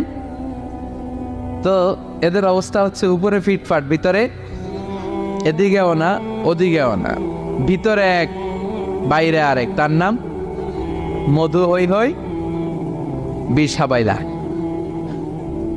কয় মধু, কয় কি? আসলে এটা কি? এটা কি মুমিন না মুনাফিক? এই মুনাফিকদের নাম আল্লাহ একটা সূরা দিল। কি নাম সূরাত? সূরাতুল মুনাফিকুন। দেখেন কোরআনের ব্যালেন্স কত সুন্দর। আল্লাহ বললেন মুমিনদের নামে সূরা দিলাম, কাফিরদের নামেও সূরা দিলাম, আবার মুমিনও না কাফিরও না, মাঝামাঝি একটা ওই দলের নামেও সূরা দিলাম, সূরাতুল মুনাফিকুন। সুবহানাল্লাহ। আমরা মুনাফিক হতে চাই না, চাই কি হইতে চান? মুমিন যে হইতে চাই এটাও কইতে পারে না, জোর নাই। কি হতে চাই আমরা? মুমিন হতে চাই। ঈমানের পথে অবিচল থেকে আমার মরণ যেন হয়। পড়ে না আমিন। তোমারই কাছে মিনতি আমার, তোমারই কাছে মিনতি আমার, মহামহিম দয়াময়। ঈমানের পথে অবিচল থেকে আমার মরণ যেন হয়। পড়ে না আমিন। আমরা ঈমানের জীবন চাই, ঈমানের মৃত্যু চাই, আমরা শাহাদাতের তামান্না চাই। আল্লাহ তুমি কবুল করে নাও। বিষ্ণুই বলেন যারা শাহাদাতের তামান্না অন্তরে রাখে না ওরা মুমিন হতে পারে। আর শাহাদাতের তামান্না অন্তরের মধ্যে রেখে লোকটা যদি বিছানায় পড়েও মারা যায়, শহীদদের কাতারে কিয়ামতের দিন তারে দাঁড় করাইয়া দিবে কে? আমাকে শহীদ করে ওই মিছিলে শামিল করে নিও, যে মিছিলের নেতা মীর হামজা, খোবায়েবে খাব্বাব, আল্লাহর কাছে যারা অতি প্রিয়, শামিল করে নিও আমাকে শহীদ করে ওই মিছিলে শামিল করে নিও। পড়ে না রে।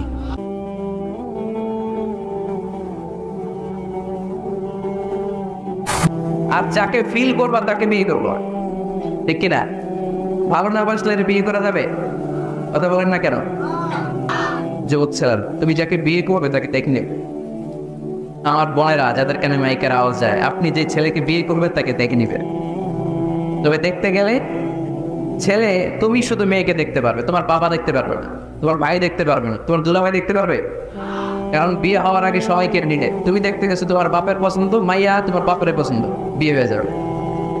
আজকের আলোচনার বিষয় বিয়ে। আজকের আলোচনার বিষয় ইয়াং পোলাপান খুশি। বিয়ে করার নাই কে গে দেখি?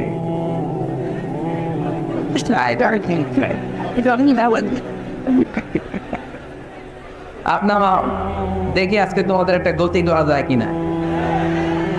চেয়ারম্যান সাহেব আছেন, আপনার হাতে রেখে গেলাম রেগুলারে দেখেন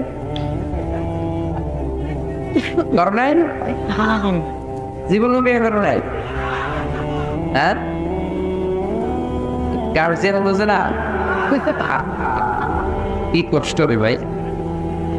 আচ্ছা, আজকে তোমাদের দেখে একটা গতি করা যায় কিনা, বিয়েটাকে সহজ করে দেয়। সময় খুব কম, আজকে ভিজিবিলিটি নাই। আমি এয়ারপোর্টে এসে বসে আছি, হেলিকপ্টার ফ্লাই করার 13 ঘন্টা আগে। লেস ভিজিবিলিটিতে ফ্লাই করা যায়। ধোঁয়াশা, কুয়াশা আর ধোঁয়া যেটা মিলে কি হয়? ধোঁয়াশা। এই ধোঁয়াশার কারণে উঠতে পারে না। 13 ঘন্টা পরে আমরা উঠেছি, তাও খুব আস্তে আস্তে এসেছি। এই সামান্য কিছু দূরেও দেখা যায় না। ফরিদপুরের আকাশ ভালো, ঢাকার আকাশ কিন্তু এরকম বা তোর খারাপ। সো আমাকে 4টার আগে আমার হেলিকপ্টারে উঠতে হবে। হাতে সময় খুব কম। যতটুকু সময় আছে আমরা এর মধ্যে কোরআন সুন্নাহর আলোকে কথা শুনবো ইনশাআল্লাহ। পড় স্যার, আলোচনার বিষয় বিয়ে। আলোচনার বিষয় কি? খুশি? হ্যাঁ, মুরব্বীরা কথা কারে খুশি খুশি। তো আমার প্রিয় ফরিদপুরের ভাইরা, খুব মনোযোগ দিয়ে শুনতে হবে। কানগুলো খরগোশের কানে হতে, আর প্রতিটা মিনিটকে আমরা কাজে লাগাতে চাই যেহেতু সময় কম।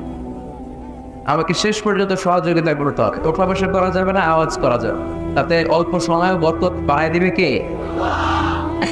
বিয়েকে সহজ করে দেয়। নাম্বার 1, বিয়েকে কি করবে? সহজ করে। এখন এই দেশে বিয়ে সহজ না কঠিন? যে সহজে বিয়ে কঠিন ওই সহজে জিনা সহজ, যে সহজে জিনা সহজ ওই সহজে বিয়ে কঠিন, ঠিক কিনা? বিয়ে করতে লাগে 10 লাখ, বিয়ে করতে কত লাগে? জিনা করতে তুমি আমি রাজি, তুমি আমি রাজি। এই যে হারাম সম্পর্ক বিয়ের আগেই, এই গার্লফ্রেন্ড বয়ফ্রেন্ড এগুলো ফরিদপুরে ঢুকছে নাকি? হ্যাঁ, গার্লফ্রেন্ড আছে কার কার দেখি? দেখছেন সাহস কত? দেখছেন? আপনার এটা না, আমার যুবক ভাইরা, আমার কলেজের টুকরা যুবকেরা, এই গার্লফ্রেন্ড বয়ফ্রেন্ড এই পদ্ধতিতে সম্পর্ক বিল্ড আপ করাকে আরাম করে দিয়েছে কে? এদেশে উচ্চ শিক্ষার নামে, ক্যারিয়ার গড়ার নামে ছেলেদেরকে অনেক দেরিতে বিয়ে দেওয়া হয়, লেট ম্যারেজ। আমরা লেট ম্যারেজকে না বলে দেব। লেট ম্যারেজকে কি বলবো? না। ইংরেজিতে বলে দিলাম নো। বলেন, লেট ম্যারেজকে কি বললাম? আর টাইমলি ম্যারেজ, সময় মতো বিয়ে, এটাকে আমরা বলে দিব ইয়েস। টাইমলি ম্যারেজকে কি বলবো? ইয়েস। এগুলো বুঝে না তো, ওগুলি বোঝার জন্য তো আসছি আমরা। ছেলের বাবা মেয়ের বাবা বিয়েটারে সহজ করে দেয়। বিয়ে করতে চাইলে এই যে ইয়াং ছেলেগুলো যে বিয়ে করতে চায়, আসবেন না, পুড়িয়ে দিবেন না, এটা ভালো। বিয়ের চেয়ে ভালো কাজ পৃথিবীতে হতে পারে? সবচেয়ে ভালো হচ্ছে বিয়ে, বিয়ে করাই দেবে। এই যে বিয়ে না করার কারণে তরুণ তরুণীরা যে যৌন তাড়নায় পাপ সম্পর্কে জড়িয়ে যাচ্ছে, দৈহিক সম্পর্কে জড়িয়ে যাচ্ছে, এই পাপের ভাগিদার, এই পাপের পার্সেন্টেজ মা বাবার কাতেও আছে না নাই? ছেলে বিয়ে করতে চাইলে তুই নিজের পায়ে দাঁড়া, তোকে আমাদের পায়ে দাঁড়াইছে, ও তো নিজের পায়ে দাঁড়াল। সহযোগিতা করো। ছেলের বাবা সহজ করো, মেয়ের বাবা সহজ হন, বিয়ে করায় দেন। বিয়ের যে ভালো কাজ পৃথিবীতে হতে পারে, কারণ প্রথম বিয়েটা হয়েছে জান্নাতে। সুবহানাল্লাহ করবেন না? সাইয়েদনা আদম আলাইহিস সালাম আর হাওয়া আলাইহিস সালাম।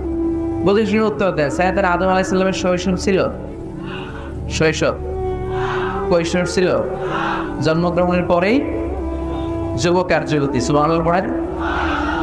রব্বুল আলামিন সাইয়েদনা আদম আলাইহিস সালামকে তৈরি করলেন যুবক করে, সাইয়্যিদাতুনা হাওয়া আলাইহিস সালামকে তৈরি করলেন যুবতী করে।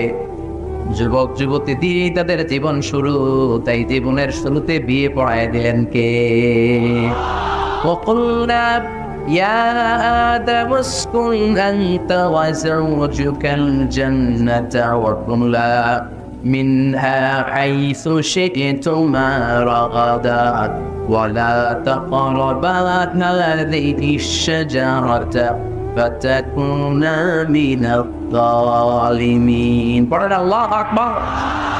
আল্লাহ ডেকে বললেন, আদম তুমি আর তোমার স্ত্রী হাওয়া দুইজনে মিলে জান্নাতে থাকো, কিন্তু জান্নাতের নিষিদ্ধ গাছের কাছে যেও না, নিষিদ্ধ ফলটাও খেও না।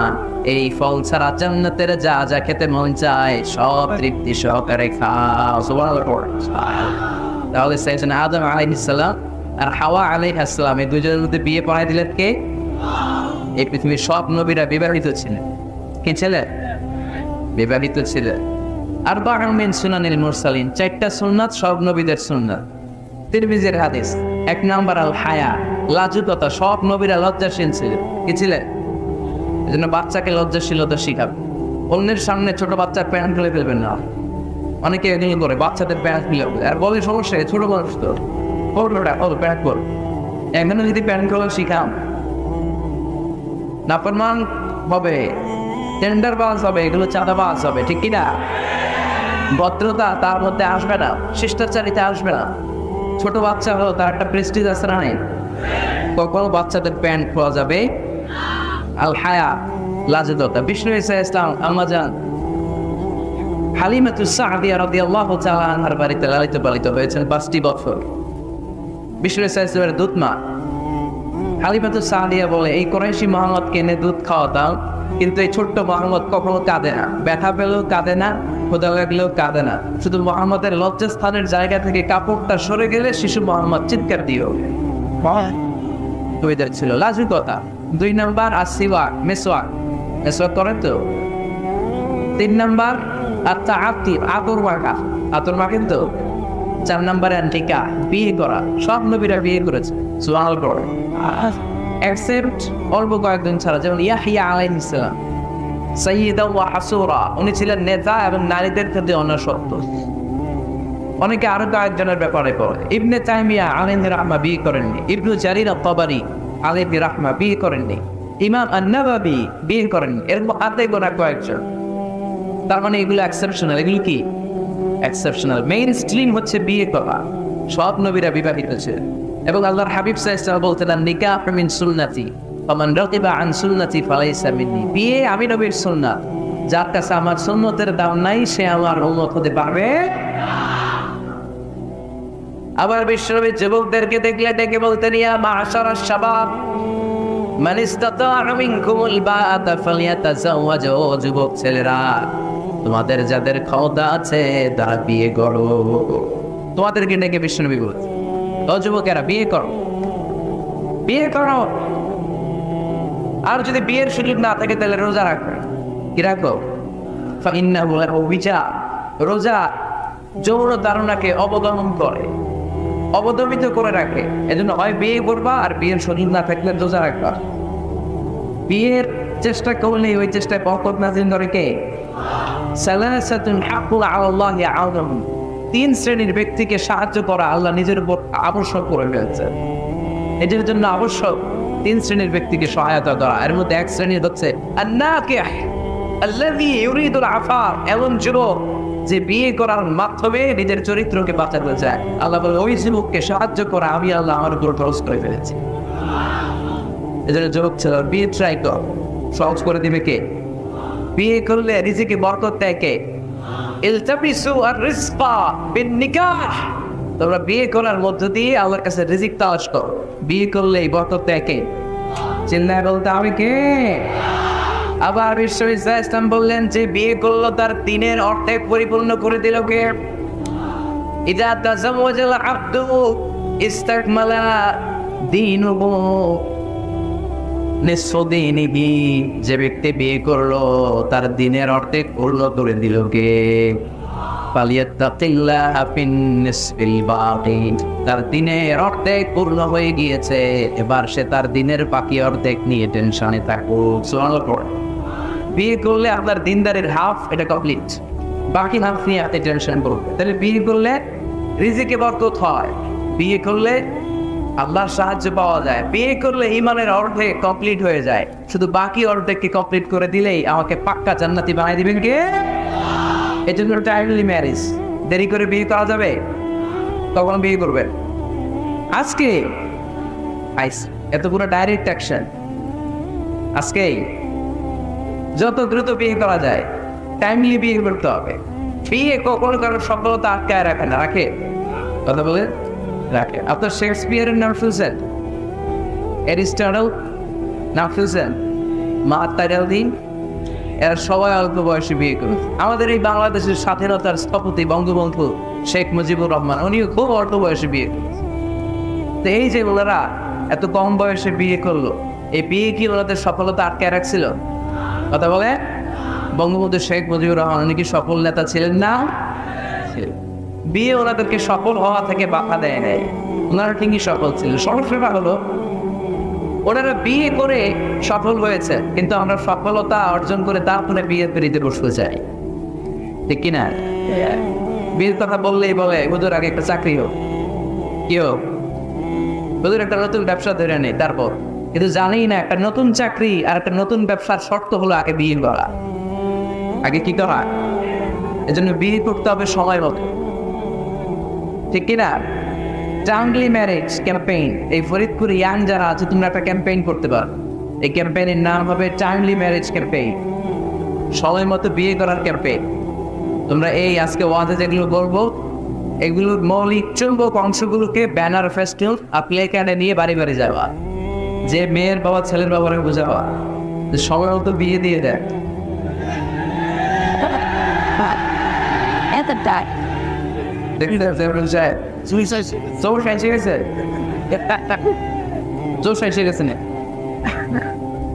তো তাহলে আজকের এই ফরিদপুরের মাহফিল থেকে আমরা এই চিন্তা নিয়ে যাব যে আমরা সময় মতো বিয়ে করবো, ঠিক কিনা?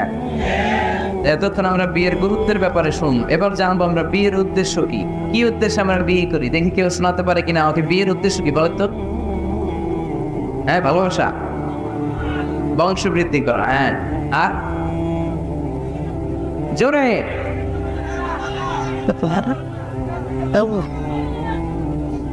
জিনা থেকে বেঁচে থাকা, মাশাআল্লাহ। আর পরিবার মেনটেন করা, মাশাআল্লাহ। আর নেক সন্তানের বাবা হওয়া, তাকে কোরআনের সৈনিক বানানো, আর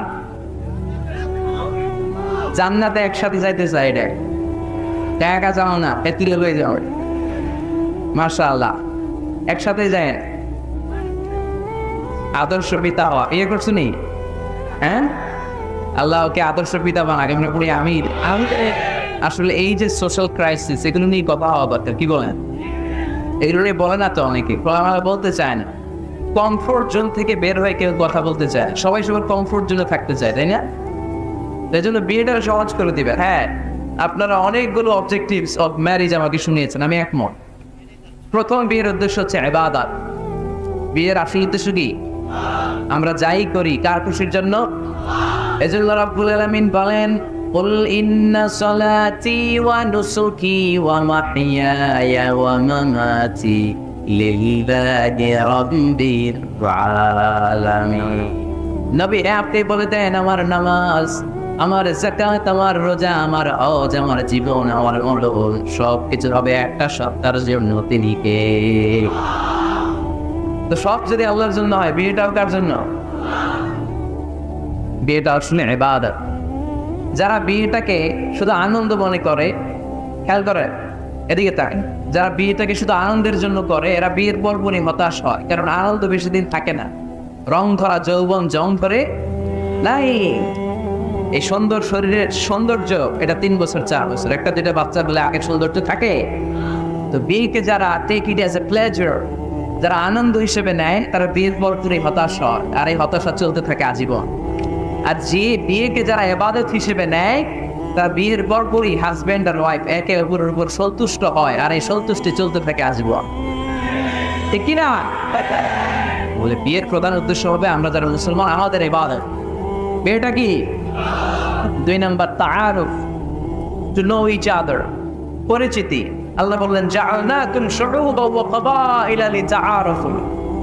আমি তোমাদেরকে বিভিন্ন গোত্রে গোত্রে পাঠিয়েছি। কাউরে পাঠিয়েছি পাকিস্তান, এই যে আমি বাংলাদেশের নাগরিক হবো, এই দেশের সন্তান হবো, এটা কি আমার ইচ্ছা? কথা বলেন না কেন? কার ইচ্ছায়? পাকিস্তানের প্রেসিডেন্ট ইমরান খান যে পাকিস্তানে আসবে, কার ইচ্ছায়? ডোনাল্ড ট্রাম্প যে আমেরিকায় আসবে, এটা কার ইচ্ছায়? আল্লাহ এক একজনকে এক এক জায়গায় পাঠালেন। প্রত্যেকে আল্লাহ তাআলা একটা নাম দিলেন, একটা গ্রাম দিলেন, একটা পরিচয় দিলেন, ঠিক কিনা? আল্লাহ বললেন, এক একজনকে এক এক এলাকায় পাঠালাম। কারো বাড়ি ফরিদপুর, কারো বাড়ি সিলেট, কারো বাড়ি চট্টগ্রাম। চট্টগ্রামের ছেলে যে ফরিদপুরের মেয়েকে বিয়ে করে আসরাই, আবার ফরিদপুরের ছেলে যে নোয়াখালীর মেয়ে আনে আসরাই। সম্মানিত ভাইয়েরা, বিশেষ করে যুবকরা, মনে রাখবা, বিয়ে একটা ছেলের সাথে একটা মেয়ের সম্পর্ক না। বিয়ে শুধু বর আর কনের সম্পর্ক না, বিয়ে একটা পরিবারের সাথে আরেকটা পরিবারের সম্পর্ক, একটা বংশের সাথে আরেকটা বংশের সম্পর্ক, এক গোত্রের সাথে আরেক গোত্রের সম্পর্ক। এই বিয়ে পৃথিবীর অনেক যুদ্ধ থামিয়ে দিয়েছে। আগে 2 গোত্রের যুদ্ধ ছিল, পরে এই গোত্রের এক ছেলে এই গোত্রের মেয়েরে পছন্দ করছে, এরপরে বিয়ের পরে এরা হয়ে গেছে এদের শালা গোষ্ঠী। আগের মাইলেই খুব হয়তো, এখন শালা বলে ডাকে, আছে না নাই? তাহলে তার বিয়েতে সম্পর্ক বাড়ে। বিয়ের মাধ্যমে ট্রাঙ্কুইলিটি, পিস এন্ড কম্প্যাশন হয়। লিতাসকুনু ইলাইহা ওয়া জা'আলা বাইনাকুম মাওয়াদ্দাতান ওয়া রাহমা। আল্লাহ বললেন, ওমিন আয়াতিহি আন খালাকা লাকুম মিন আনফুসিকুম আজওয়াজা লিতাসকুনু ইলাইহা ওয়া জা'আলা বাইনাকুম মাওয়াদ্দাতান ওয়া রাহমা ইন্না ফী যালিকা লাআয়াতিন লিকওমিন ইয়াতাফাক্কারুন। সুবহানাল্লাহ। আল্লাহ বললেন, আমার অসাধারণ সৃষ্টিগুলোর মধ্যে থেকে, নিদর্শনগুলোর মধ্যে থেকে অন্যতম নিদর্শন হলো আন খালাকালাকুম মিন আনফুসিকুম আজওয়াজা, তোমাদের মধ্য থেকে তোমাদের স্ত্রীদেরকে আমি বানালাম। সেই স্ত্রীদের সংস্পর্শ যখন তোমরা পাও, তোমাদের হৃদয়টারে প্রশান্ত করে দেয় কে? স্বামী যখন স্ত্রীর সান্নিধ্য পায়, একটা অস্থির মানুষ তখন স্থির হয়ে যায়, ঠিক কিনা? অনেক ছেলে দেখবেন খুব অস্থির টাইপের, এদিকে দৌড়ায় ওদিকে দৌড়ায়, অন বসে না, এটার বিয়ে দৌড়ায় কি করা দিবে? দেখবেন একেবারে ঠান্ডা হয়ে গেছে, স্থির হয়ে গিয়েছে। বিয়ে অস্থির চিত্তকে স্থির চিত্তে রূপান্তরিত করে। সুবহানাল্লাহ পড়বেন না? স্বামী যখন স্ত্রীর সান্নিধ্য পায়, স্ত্রী যখন স্বামীর সান্নিধ্য পায়, উভয়কে প্রশান্তি নাজিল করে কে? উভয়ের হৃদয়টা আলো প্রশান্ত করে। তাহলে বিয়ের আরেকটা উদ্দেশ্য হচ্ছে প্রশান্ত হওয়া, এই অস্থির চিত্তটাকে স্থির বানানো। আবার একজন বলেছে যে বিয়েতে বংশবৃদ্ধি হয়, হিউম্যান রিপ্রোডাকশন হয়। বংশবৃদ্ধি খুবই জরুরি। One of the major objective of শরিয়া, মাকাসিদ শরিয়া, একটা গুরুত্বপূর্ণ অবজেক্টিভ হচ্ছে হিফজুন নাসাল, প্রজন্মকে সংরক্ষণ। এই যে আমরা আমাদের ভবিষ্যৎ প্রজন্ম নিয়ে টেন্স চিন্তিত, তাই না? এগুলো নামাজি হবে কিনা, এগুলো আল্লাহ হবে কিনা, এদের ছেলে আবার আমাদের যে নাতিপুতি হবে, আর কেমন হবে, চিন্তা আছে নাই? এজন্য প্রজন্ম সংরক্ষণ করে যাওয়া। এই একের পর এক যে প্রজন্ম আসবে, প্রজন্মের বিস্তার ঘটে বিয়ের মাধ্যমে। বিয়ে ছাড়া প্রজন্ম বিস্তার হয়? কথা বলেন। এক যুবক পিসার হুজুরের কাছে দোয়া চাইছেন, দোয়া করে আল্লাহ যেন আমার একটা ছেলে দেয়। হুজুর দোয়া করছেন, ছেলে আইন। পরের বছর এসে আবার হুজুর দোয়া করবেন আল্লাহ যেন ছেলে দেয়, ছেলে আবার চাইলে হুজুর একটু দোয়া করেন আল্লাহ যেন ছেলে দেয়। হুজুর আবার দোয়া করেন ছেলে, হুজুর তো অবাক ঘটনা হয় না কিন্তু। এপিসোড ডেকে পড়াইছে, এদিকে এসে বাবা তোমার সন্তান হয় না, না বুঝে 3 বার দোয়া করছেন, 3 বছর ধরে হয়নি। পিসোদ বলে বাবা তুমি বিয়ে করছো? হয় না। তো তুমি বিয়ে না করলে সন্তান কিভাবে হবে? আগে বিয়ের পর্বটা তো সারবে বা, আগে এই পর্বটা সার, তারপরে সন্তান দিবে কে? يهب لمن يشاء إناثا ويهب لمن يشاء الذكور أو يزوجهم ذكرانا وإناثا ويجعل من يشاء عقيما إنه عليم قدير الله أكبر আল্লাহ বললেন আমি এমন সত্তা, যারে চাই তারে ছেলে দেই। আমি তোদের এমন রব, যারে চাই তারে মেয়ে দেই। আমি তোদের এমন আল্লাহ, যারে চাই তারে ছেলেও দেই, সাথে সাথে মেয়েও দেই। আবার আমি তোমাদের এমন আল্লাহ, যারে চাই তারে ছেলেও দেই না, মেয়েও দেই না। তিনি কে? ছেলে মেয়ে সব দেন আল্লাহ, আবার দেন না, তিনি কে? এজন্য সন্তান যদি চান, চাইতে হবে একজনের কাছে, তিনি কে? নাকি সন্তানের জন্য মাজারে যে মানত করবেন? অনেকে বলে মাজারে মানত না করলে বাচ্চা হয় না। বলে তো ছাগলের যে বাচ্চা হয়, ছাগল কোন মাজারে মানত করে? কথা কি বুঝতেছেন? না, মানত হবে একজনের জন্য, তিনি কে? বিয়ের আরেকটা উদ্দেশ্য হচ্ছে এই যে ছেলেটা বললো যে চরিত্রে একটা ফাজত পায়। হ্যাঁ, উন্না লিবাসুল লাকুম ওয়া আনতুম লিবাসুল লাহুন্না, you are their dress and they're you dress. স্বামী স্ত্রীর জন্য পোশাক,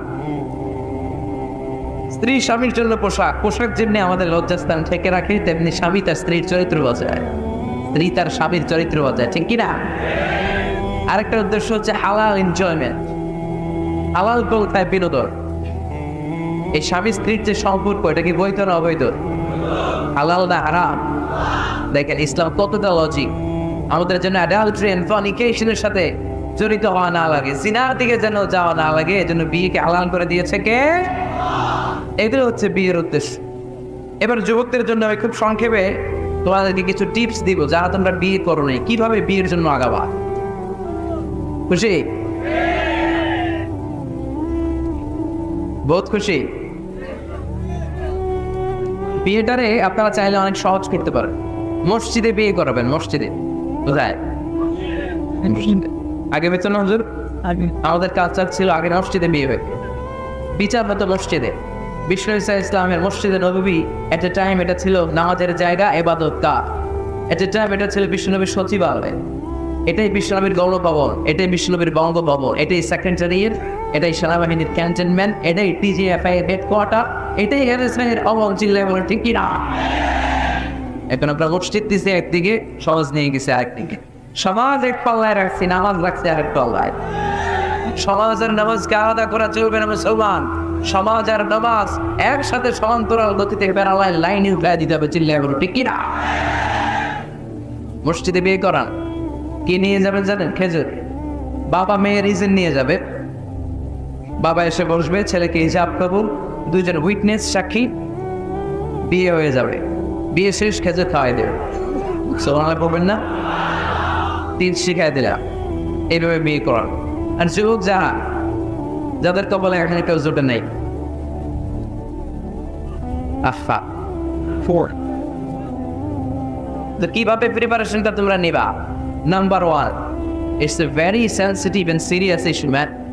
এটা তোমার জীবনের সবচেয়ে গুরুত্বপূর্ণ লাইফ ইভেন্ট।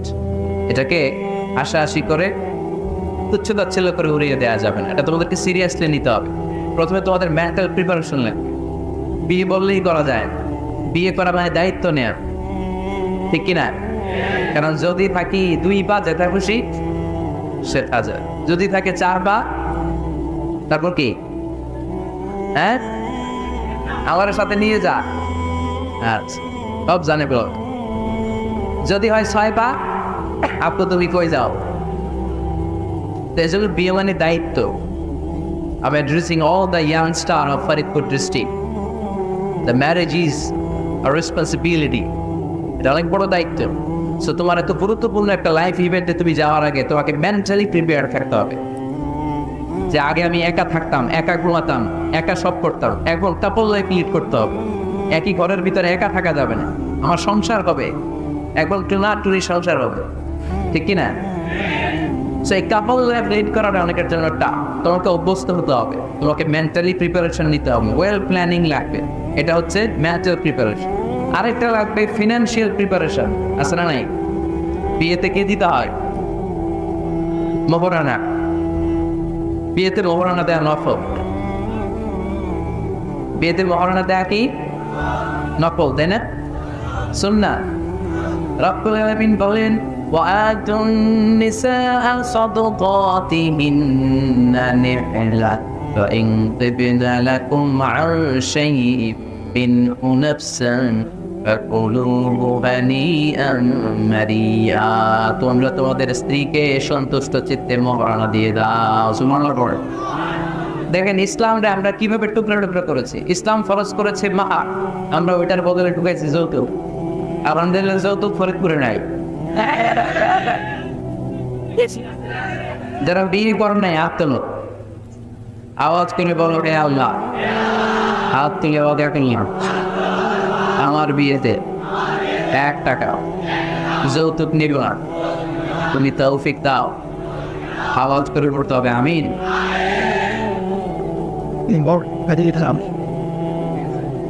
মনে থাকবে এই ওয়াদা কি মিজানুর রহমান আজহারীর সাথে হয়েছে নাকি আল্লাহর সাথে হয়েছে? যৌতুককে আমরা না বলে দিব, যৌতুককে আমরা সবাই বলে দিব না। কি বলবো? তাহলে মোহর দিতে হবে। মোহর দিতে হলে ফিনান্সিয়াল প্রিপারেশন লাগবে না? 2 নম্বরে ওয়ালিমা খাওয়াইতে হবে। ওয়ালিমা কি খাওয়াইতে হবে? ওয়ালিমা, বৌভাত না? হ্যাঁ, বৌভাত। এটা কিন্তু সুন্নাত। এটা এখন ইংলিশদের নাম দিছে ওয়েডিং রিসেপশন। এই ওয়েডিং রিসেপশনের সব দায়িত্ব কিন্তু ছেলেদের, মেয়েদেরকে আল্লাহ দায়িত্ব দেয়নি। ওলিমা আপনি খাওয়াবেন। আল্লাহর হাবিব সাল্লাল্লাহু আলাইহি ওয়াসাল্লাম জাইনাব বিনতে জাহাশ রাদিয়াল্লাহু তাআলা আনহাকে যেদিন বিয়ে করেছিলেন, ওই দিন রাতে 350 সাহাবাকে রুটি আর গোশত দিয়ে ওলিমা খাইয়েছে। সাহাবীরা খেয়ে মহানন্দ। তার বছর খানিক পরে ইহুদি রাজকন্যা কালিমা পড়ে মুসলমান হওয়ার পরে বিশ্বনবী সফিয়া বিনতে হুয়াই ইবনে আখতাবকে যখন খায়বারে বিয়ে করলেন, বিয়ে করে মদিনায় আসার পথে বিশ্বনবী মরুভূমিতেই বাসর করলেন। মরুভূমিতে বাসর হলো, পাশির শেষে খদরের পরে বিশ্বনবী ঘর থেকে বেরোলেন। এবার সাহাবারা ধরছে, ইয়া রাসূলুল্লাহ ওলিমা খাওয়ান। ওই যে জাইনাব বিনতে জাহাশের ওলিমাতে তো আপনি রুটি আর গোশত খাইয়েছিলেন 350 সাহাবীকে, আজকেও খাওয়ান। বিশ্বনবীকে আজকে কিচ্ছু নাই আমার কাছে, তোমার কাছে কি আছে কম?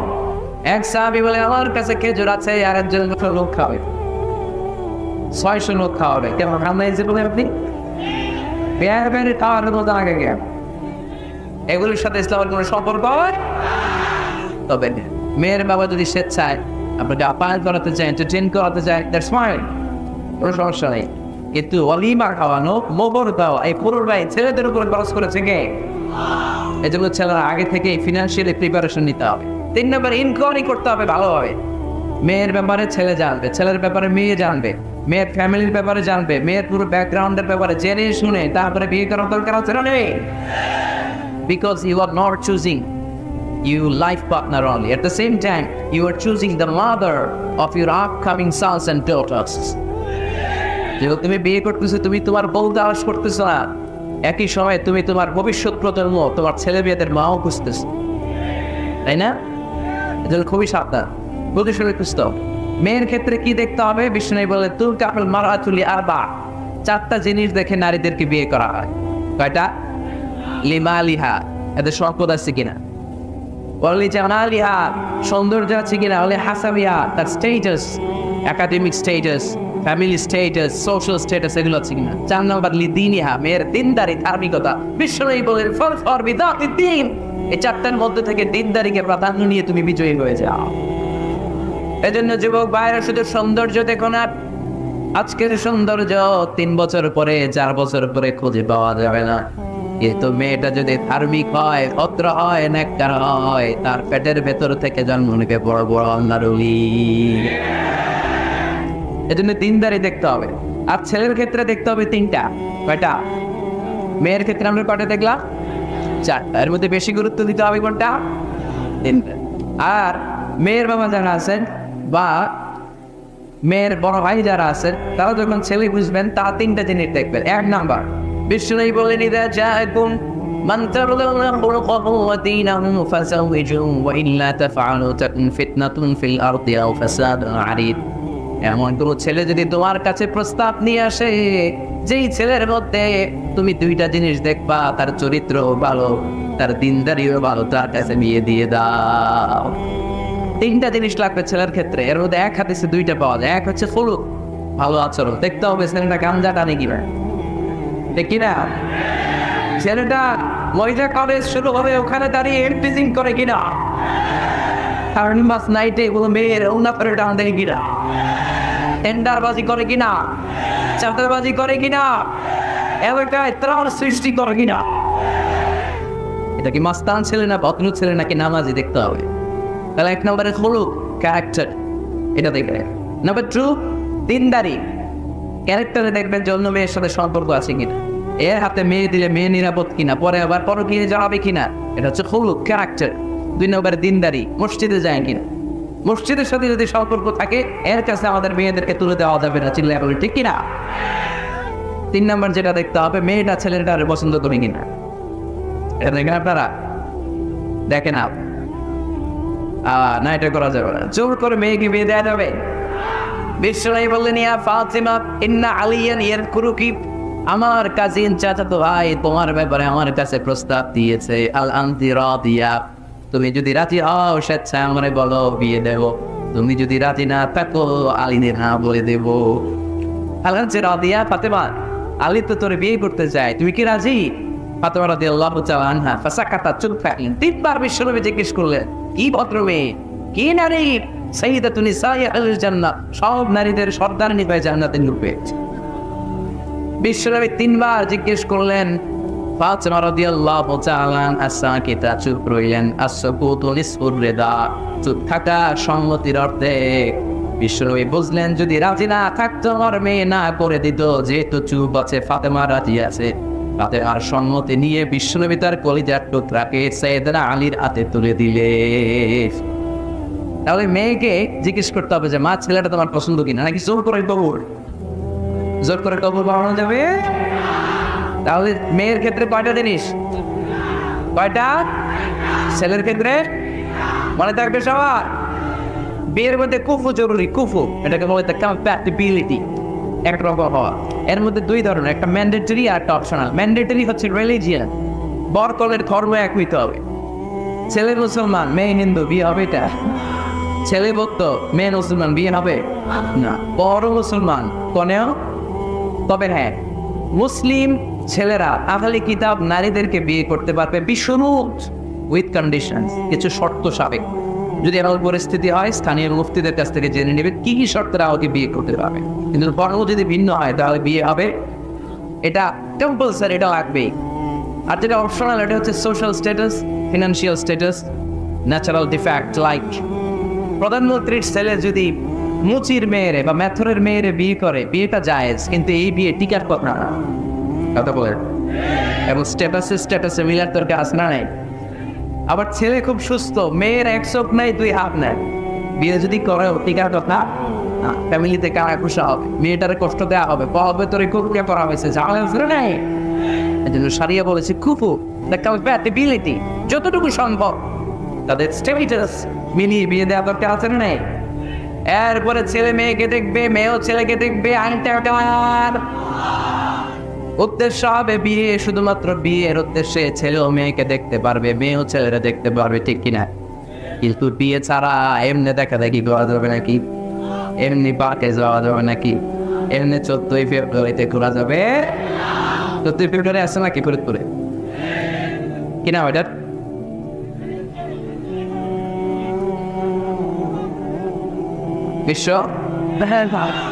বিশ্ব টানাটালি দিবস, বিশ্ব বেহায়া দিবস। এই ভ্যালেন্টাইন্স ডে আজকে আমরা বলে দিলাম। কি বলে দিলাম? ফরিদপুরে যেন এগুলো না করতে পারে। এদের যাদের ভালোবাসা নাই এদের লাগে, আমাদের ভালোবাসা চলতে আছে, সকালের ভালোবাসা, দুপুরের ভালোবাসা, রাতের ভালোবাসা। এগুলি পাশ্চাত্যের কালচার, ওয়েস্টার্ন কালচার। আমাদের এগুলো লাগে না, এগুলো ওদের লাগে। আমেরিকা, ওয়েস্টের, ইউরোপের আপনি প্রিজন জেলখানাগুলো যদি করেন, হসপিটাল যদি করেন, ওল্ড হোম যেগুলো আছে, খুলে দেখবেন যে বছরের একদিন বাবারে একটা কার্ড দিয়ে আসে আর বলে বাবা আই লাভ ইউ। মার একটা কার্ড দিয়ে এসে মা আই লাভ ইউ, কারণ বিশ্ব মা দিবসকে সারা বছর তোমার খোঁজ খবর নেই না। আজকে যদি কিছু টাকা না পারে, কার্ড না পারে, এটা হয়। এই জন্য বছরের একদিন তারা ভালোবাসা পালন করে, আর তারা নাম দিছে বিশ্ব মা দিবস, বিশ্ব বাবা দিবস। ভালোবাসা নাই, তাই বছরের একদিন ওরা ভালোবাসার অভিনয় করে। আমাদের সপ্তাহের 7 দিনই ভালোবাসা, মাসের 30 দিনই ভালোবাসা, বছরের 365 দিন আমাদের মধ্যে ভালোবাসা চিন্তা করে, ঠিক কিনা? এই জন্য আমাদের ভালোবাসার দিবস লাগে। যে ছেলেরা তুমি যাকে বিয়ে করবে তাকে দেখে নেবে। আমার বোনেরা যাদের কানে মাইকের আওয়াজ যায়, আপনি যে ছেলেকে বিয়ে করবে তাকে দেখে নিবে। তবে দেখতে গেলে ছেলে, তুমি শুধু মেয়েকে দেখতে পারবে, তোমার বাবা দেখতে পারবে না, তোমার ভাই দেখতে পারবে না, তোমার দুলাভাই দেখতে পারবে। কারণ বিয়ে হওয়ার আগে সবাই কেটে নিলে, তুমি দেখতে গেছো তোমার বাপের পছন্দ, মাইয়া তোমার বাপের পছন্দ, বিয়ে হয়ে যাবে, ঠিক কিনা? বিয়ে হওয়ার পরে উনি হবে শিশু, তখন ওনার সাথে দেখা দেওয়া যায়। আপনারা বুঝতে পেরেছেন? এই জন্য বিয়ের আগে একে অপরকে দেখে নেওয়া, জেনে নেওয়া, এটা শোনা। কিভাবে দেখতে পারেন? ডিসেন্ট ফটো শেয়ারিং, ভালো ফটো শেয়ার হতে পারে। ছেলে মেয়ের ছবি দেখে, মেয়ে ছেলের ছবি দেখে সিদ্ধান্ত নিবে যে তাদের সাথে সরাসরি সাক্ষাৎ হবে কিনা। যদি সিদ্ধান্ত নেয় যে এই বিয়েতে আমরা আগাবো, then face to face meeting, but it should be public, not private, not in the locked room. আবদ্ধ রুমের ভেতরে হতে পারবে না, কারণ আবদ্ধ রুমে যদি কোনো বেগানা নারী আর পুরুষ থাকে, সেখানে দুজন থাকে না, ওই কনফারেন্সে তৃতীয় আর একজন যুক্ত হয়, তার নাম শাহিদ হয়, ঠিক কিনা? এমন জায়গায় দেখে সাক্ষাৎ হতে হবে যেখানে আপনাদের কথা পাশে কেউ শুনছে, অথবা খোলামেলা কোনো রেস্টুরেন্টের আলাদা কোনো পথ, সেখানে মুরব্বীরা দুই দিকে আপনাদেরকে 5-7 মিনিটের জন্য দেখা দেখে সুযোগ দেবে, এটা জায়েজ। কথা বুঝতে পেরেছেন? প্রথম স্টেপ ফটো দেখলেন, দ্বিতীয় স্টেপ সরাসরি দেখলেন।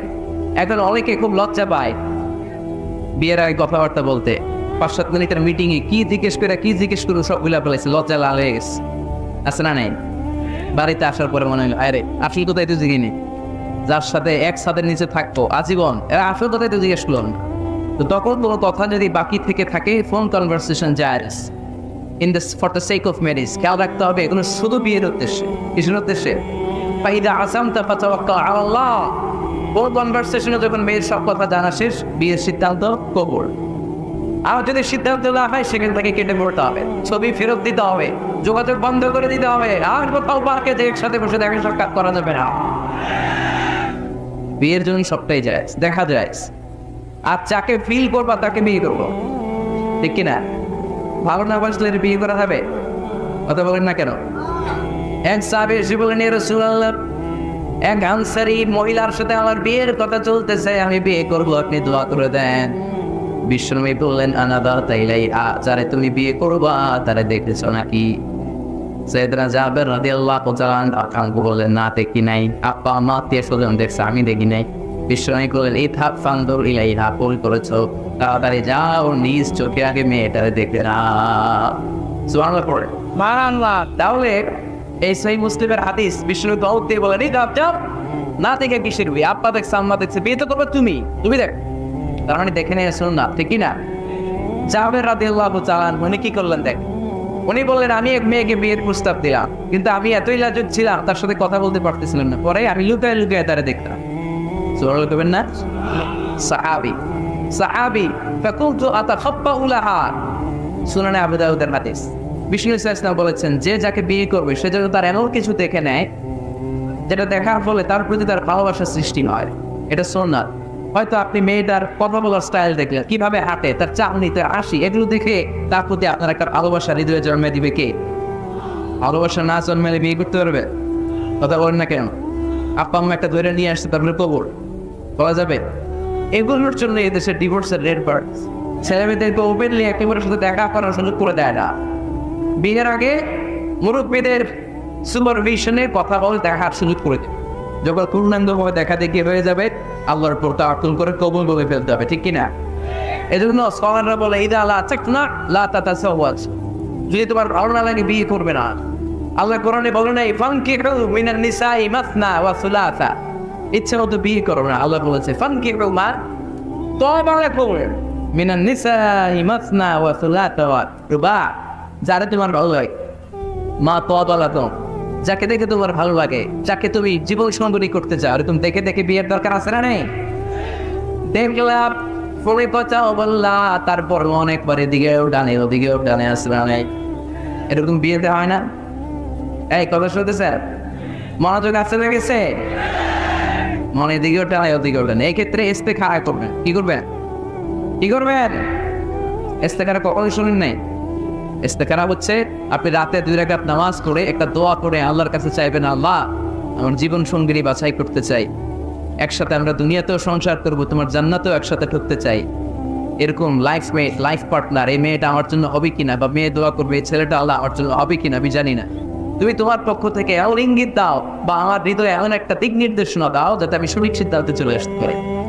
রিয়া মানে লোক দেখানো মানসিকতা, শো অফ মেন্টালিটি, এটা নাই কারণ। But in the past, about clear out the knowledge behind it. এটাও আছেন। তো এই যে শো অফ মেন্টালিটি, প্রিয় ভাইয়েরা, সম্মানিত ভাইয়েরা, খেয়াল করে শুনেন, আর বেশি সময় নেবেন, অল্প কয়েক মিনিট, সবসময় এদিকে তাকায় থাকে, তাহলে বুঝতে পারবেন, রিসিভ করতে পারবেন। এই শো অফ করার মেন্টালিটি, এটা বড্ড ভয়ঙ্কর। লৌকিকতা, লোক দেখানো মানসিকতা, এবং সোশ্যাল মিডিয়ার কারণে এই ব্যাপারটা আরো ভয়ঙ্কর হয়ে গিয়েছে। নানা কারণে ভালো কাজগুলো শেয়ার করতে হয়, বিভিন্ন ইভেন্ট শেয়ার করতে হয়, কিন্তু জায়গাটা বড্ড পিচ্ছিল। যদি আল্লাহকে দেখাতে না চেয়ে মানুষকে দেখাতে চাওয়া হয়, ওইটা আল্লাহ কবুল করে না, এটা ভয়ঙ্কর।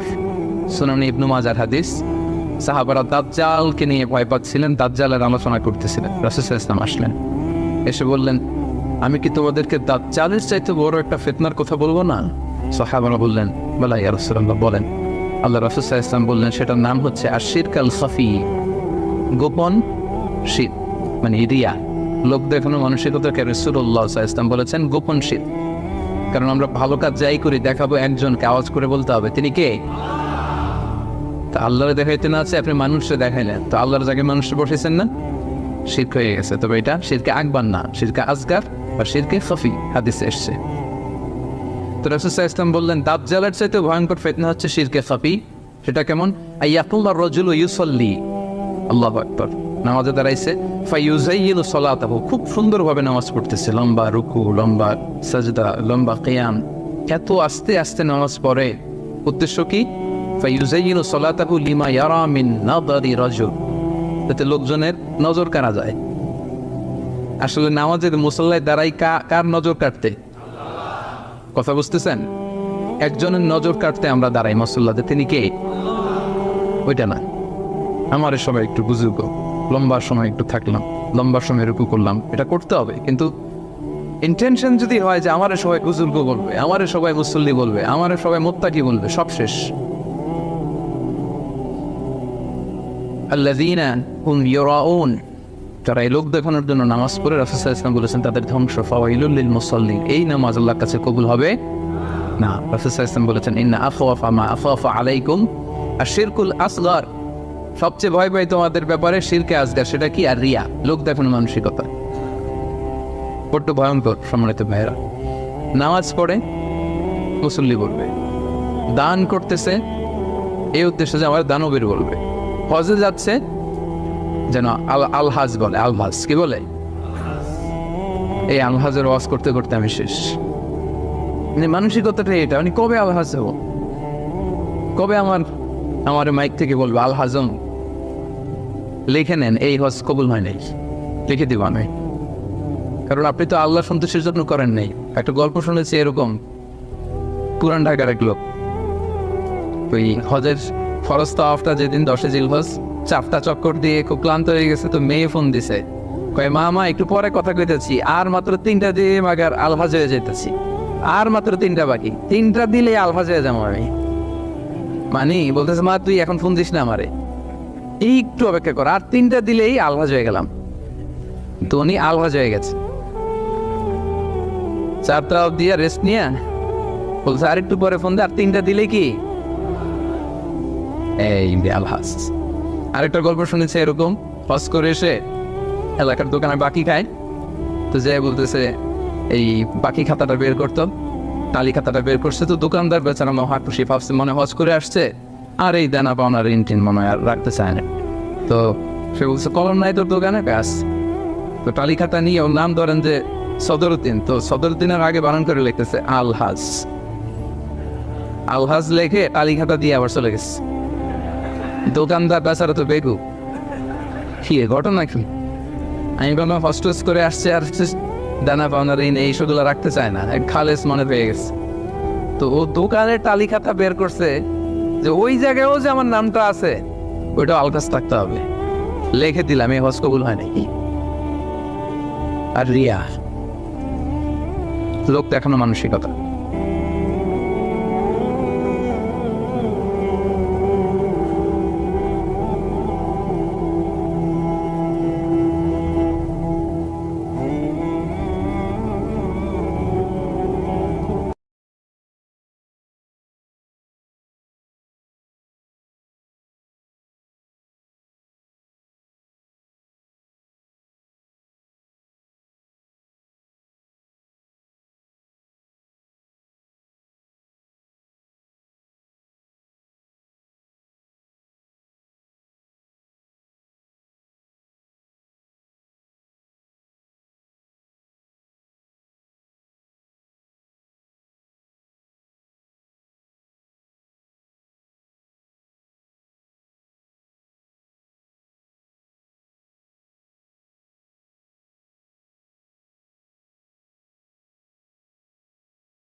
কবরে যাওয়া লাগবে কি লাগবে না?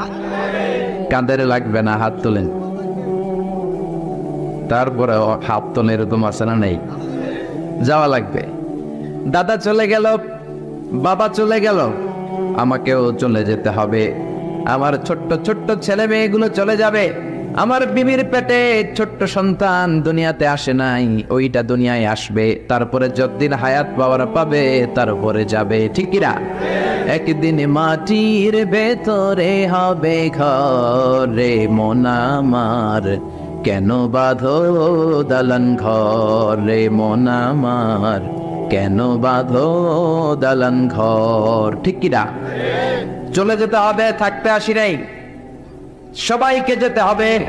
কিন্তু আমাদের লাইফস্টাইল যদি আমরা খেয়াল করি, আমাদের মনে হয় কেউ আমরা যাব না, আজীবন থাকতে আসছি। কয় বাড়ি আমার, গাড়ি আমার, সব আমার, আমি খামু সব আমি, পেট এতটুকু, হ্যাঁ সব খাইব।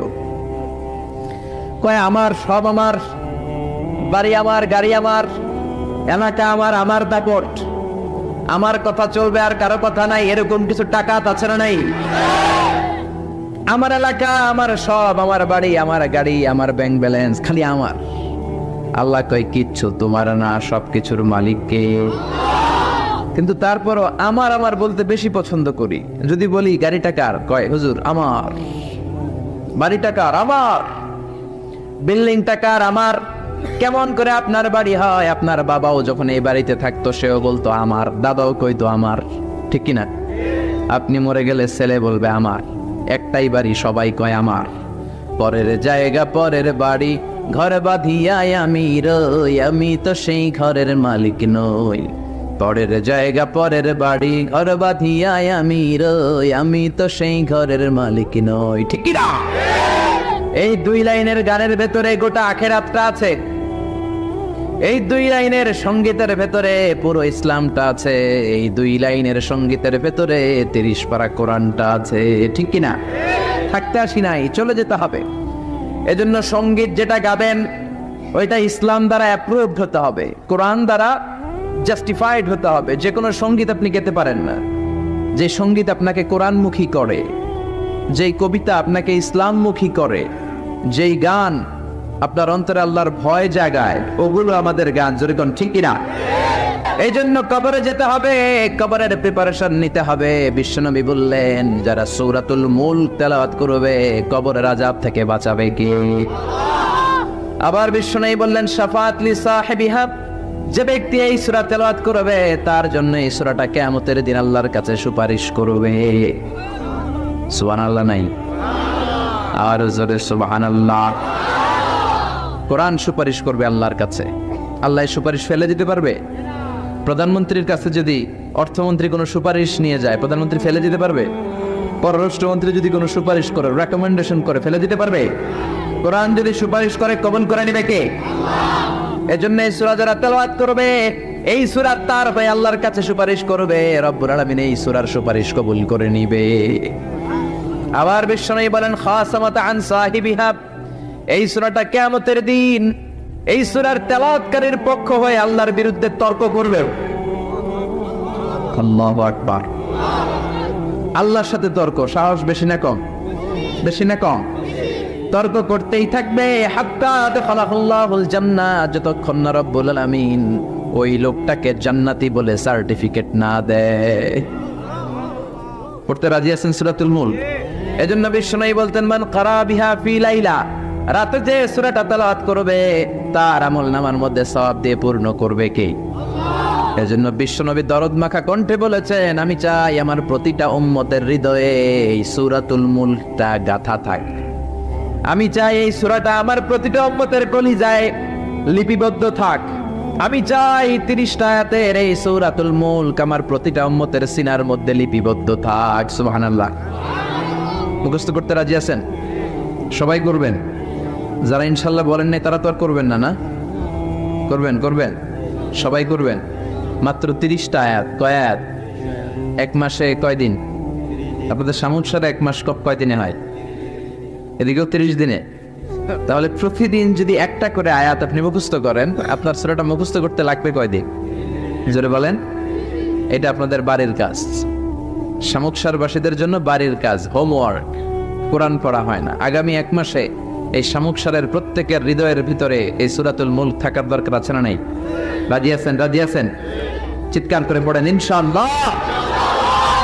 এই সূরাটার মধ্যে নাস্তিকদের জন্য কিছু ডোজ আছে, ডোজ। নাস্তিকদের জন্য কিছু ডোজ দিছে কে? মেডিসিন দিয়েছে কে? আমরা আল্লাহরে বিশ্বাস করি, আমরা আস্তিক। যারা করে না তারা কি? আমরা আস্তিক হতে চাই না নাস্তিক? নাস্তিকরা বলে আমরা স্রষ্টা মানি না, কারণ স্রষ্টা দেখি না। কিন্তু ওরা বাতাসও দেখে না, কিন্তু বাতাস মানে কি মানে না? কারো মাথায় যদি ব্যথা হয় দেখে না, কিন্তু মানে কি মানে না? Bad headache, someone feel bad headache in his head. So why do you believe on that? কেন মাথা ব্যথা মানো? Do you see the air in the atmosphere? বাতাসে যে বায়ুমণ্ডলে যে বাতাস, এটাকে আমরা দেখতে পাই। তো নাস্তিক ভাইয়েরা, তোমরা বাতাসে বিশ্বাস করো কেন? কপাল পোড়া। ওরা নিজেরাই নিজেদেরকে দেখে না, আল্লাহর দেখবে কেমন করে? আপনি কি আপনার চোখ দেখেন আয়নার সাহায্য ছাড়া? কথা বলেন। পিঠ দেখেন আয়নার সাহায্য ছাড়া? আরে আয়না থাকলেও তো পিঠ দেখতে গেলে ঘাড় ভেঙে যাবে। কথা বলেন। এই জন্য নাস্তিকদের জন্য ডোজ দেয়া হয়েছে। নাস্তিকরা বলে আনসিন ইজ নাথিং, যেটা দেখি না মানি না। আল্লাহ বলে আমার সৃষ্টির দিকে তাকা, আমার সাগরের দিকে তাকা, আমার ঝর্ণার দিকে তাকা। আমার সৃষ্টি নৈপুণ্যের ভিতরে আমি আল্লাহ আছি না নাই? ঝর্ণা ঝর্ণা ঝর্ণা রে, বলনা বলনা বলনা রে, কার বিরহে পাগল পাড়া তুই। কার মিলনে ফুল ফসলে ভরা রে তোর দুকুল ভুই। কার মিলনে ফুল ফসলে ভরা রে তোর দুকুল ভুই। ঝর্ণা ঝর্ণা ঝর্ণা রে, বলনা বলনা বলনা রে, কার বিরহে পাগল পাড়া তুই। আল্লাহ আকবার। সিলেটের মাধবকুণ্ডে যান, আমি মাহফিল করতে গেলে এটা ঘুরে দেখে আসি। 250 ফিট উপর থেকে জলপ্রপাত, দিন নাই রাত নাই, ঝড়ো ঝড়ো কলো কলো টানে ঝর্ণা ঝরে। এই ঝর্ণার তৈরিকারীকে? সাগরের প্রচন্ড উত্তাল ঢেউ। কক্সবাজারে যাবেন, 155 kilometre, the longest sea beach ever in the world. পৃথিবীর সবচাইতে বড় সমুদ্র সৈকত বাংলাদেশে দিয়েছে কে? আলহামদুলিল্লাহ করবেন না? আমরা যদি আমাদের ট্যুরিজম সেক্টরকে একটু স্ট্রং করতে পারতাম, আমাদের সিকিউরিটি যদি ভালো থাকতো, আমাদের নৈতিকতা যদি ভালো থাকতো, গোটা বিশ্বে র্যাঙ্কিংয়ে ট্যুরিজমে 1 নম্বরে চলে যেত আমার বাংলাদেশ, যেরকম, ঠিক না? কিন্তু নেতা খাতারা কিচ্ছু করে না। দেশকে আগাতে চায় না, আগায় নেয় নিজের পেট শুধু আগায়। দরজা খোলার জন্য ধাক্কা দেয়া লাগে না, পেটের ধাক্কায় দরজা খুললা যায়। সবাই আবার এক পাল্লায় মাইবেন না। আপনাদের রেলমন্ত্রী অনেক ভালো মানুষ। এই যে এখনো তো মাহফিল করতে দিচ্ছে উনি, অনেক জায়গায় আমাদের মাহফিল বন্ধ করে, উনি তো অনুমতি দিয়েছে, ঠিক কিনা? ঠিক কিনা? এই জন্য যারা কোরআনের পক্ষে তাদের জন্য আমাদের দোয়া আছে না নাই? আর যারা বিপক্ষে তাদের জন্য বাঁশ আছে না নাই? কি দিবেন? দিবেন? আমাদের তো কিছু নাই দেয়ার, কি দিব? বাঁশ দিয়ে দেবে, এতটুকু কেটে কেটে হাতে দিয়ে দেব, ঠিক কিনা? ঠিক কিনা? ঠিক কিনা? এজন্য কবরে আমাদেরকে যেতে হবে, স্রষ্টায় আমাদেরকে বিশ্বাস করতে হবে। যারা আল্লাহরে বিশ্বাস করে না তারা হলো নাস্তিক। জোরে বলেন ঠিক কিনা? এই ট্যুরিজম যদি আমরা আগায় নিতে পারতাম, আমাদের রাজস্ব আয়ের লায়ন পার্ট, সিংহভাগ আমাদের পর্যটন শিল্প থেকেই আসতো। চিল্লা এখন, ঠিক কিনা? এজন্য আল্লাহ বলে সাগরের দিকে তাকা, কক্সবাজারের দিকে তাকা, বঙ্গোপসাগরের দিকে তাকা। সাগরের দিকে তাকালে বুঝতে পারবি সাগরের একজন মালিক আছে না নাই। কুফা নগরীতে এক নাস্তিক ছিল, উল্লুক্কা পাঠা। কয় আমি মানি না, কাউরে মানি না, কাউরে মানি না, আমি স্রষ্টা মানি না। কেন মানো না? কয় দেখি না, মানি না।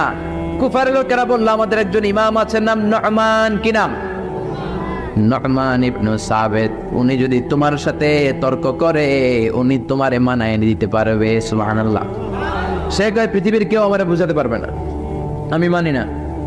ঠিক আছে, তর্ক হবে। ডেট দেওয়া হলো জুমাবার। জুমার নামাজের পরে নাস্তিক আসবে আল্লাহর বিপক্ষে, সাইয়েদনা ইমাম আবু হানিফা আসবে আল্লাহর পক্ষে। তর্ক হবে জুমার নামাজের পর। এরকম হাজার হাজার মানুষ। নাস্তিক এসেছে, আসে নাই ইমাম আবু হানিফা, 2 ঘন্টা লেট করে আসছে। নাস্তিক তো রেগে মেগে আগুন। কিরে, এই লোকের যার সময়ের জ্ঞান নাই তার সাথে কিসের তর্ক? জাপিয়া, সময়ের কোনো জ্ঞান নাই, আমি তর্কে বসবো না। সাইয়েদানা ইমাম আবু হানিফা বললেন, আমার ওজর আপত্তি আছে। আমি যখন ঘর থেকে বের হই, আমার বাড়ির সামনে আছে বিশাল নদী, নদী পার হয়ে আসতে হয়। আজকে নদীর সামনে এসে দেখি কোনো নৌকা নাই, গাছ নাই, লোক নাই, মানুষ নাই, কিচ্ছু নাই, ধুধু প্রান্তর।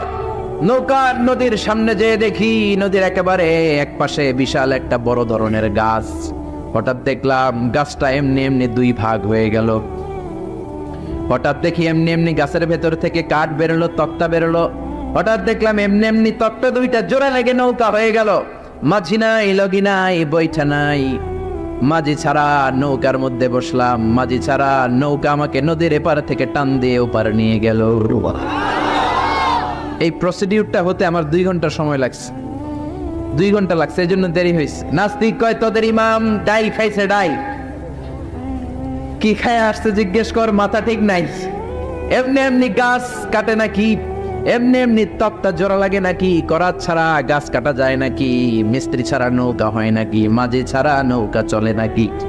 এমনি এমনি কিচ্ছু হয় নাকি? ইমাম আবু হানিফা বললেন, এই তো আপনি লাইনে আসছেন, এমনি এমনি কিচ্ছু হয় না। তাহলে আকাশ কেমন করে এমনি এমনি হলো?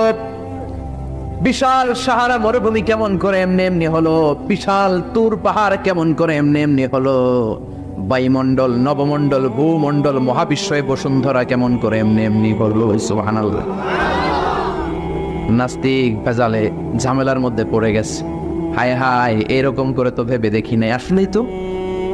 আসলেই তো তার চিন্তার জগতে আন্দোলন শুরু হয়েছে। তার ঘুমন্ত বিবেককে তিনি জাগিয়ে দিয়েছেন। ইমাম আবু হানিফার কথা শুনে নাস্তিকের মধ্যে কোনো কথা নাই, মনে মনে কয়, আসলেই তো আমি একটা উল্লুকা পাঠা।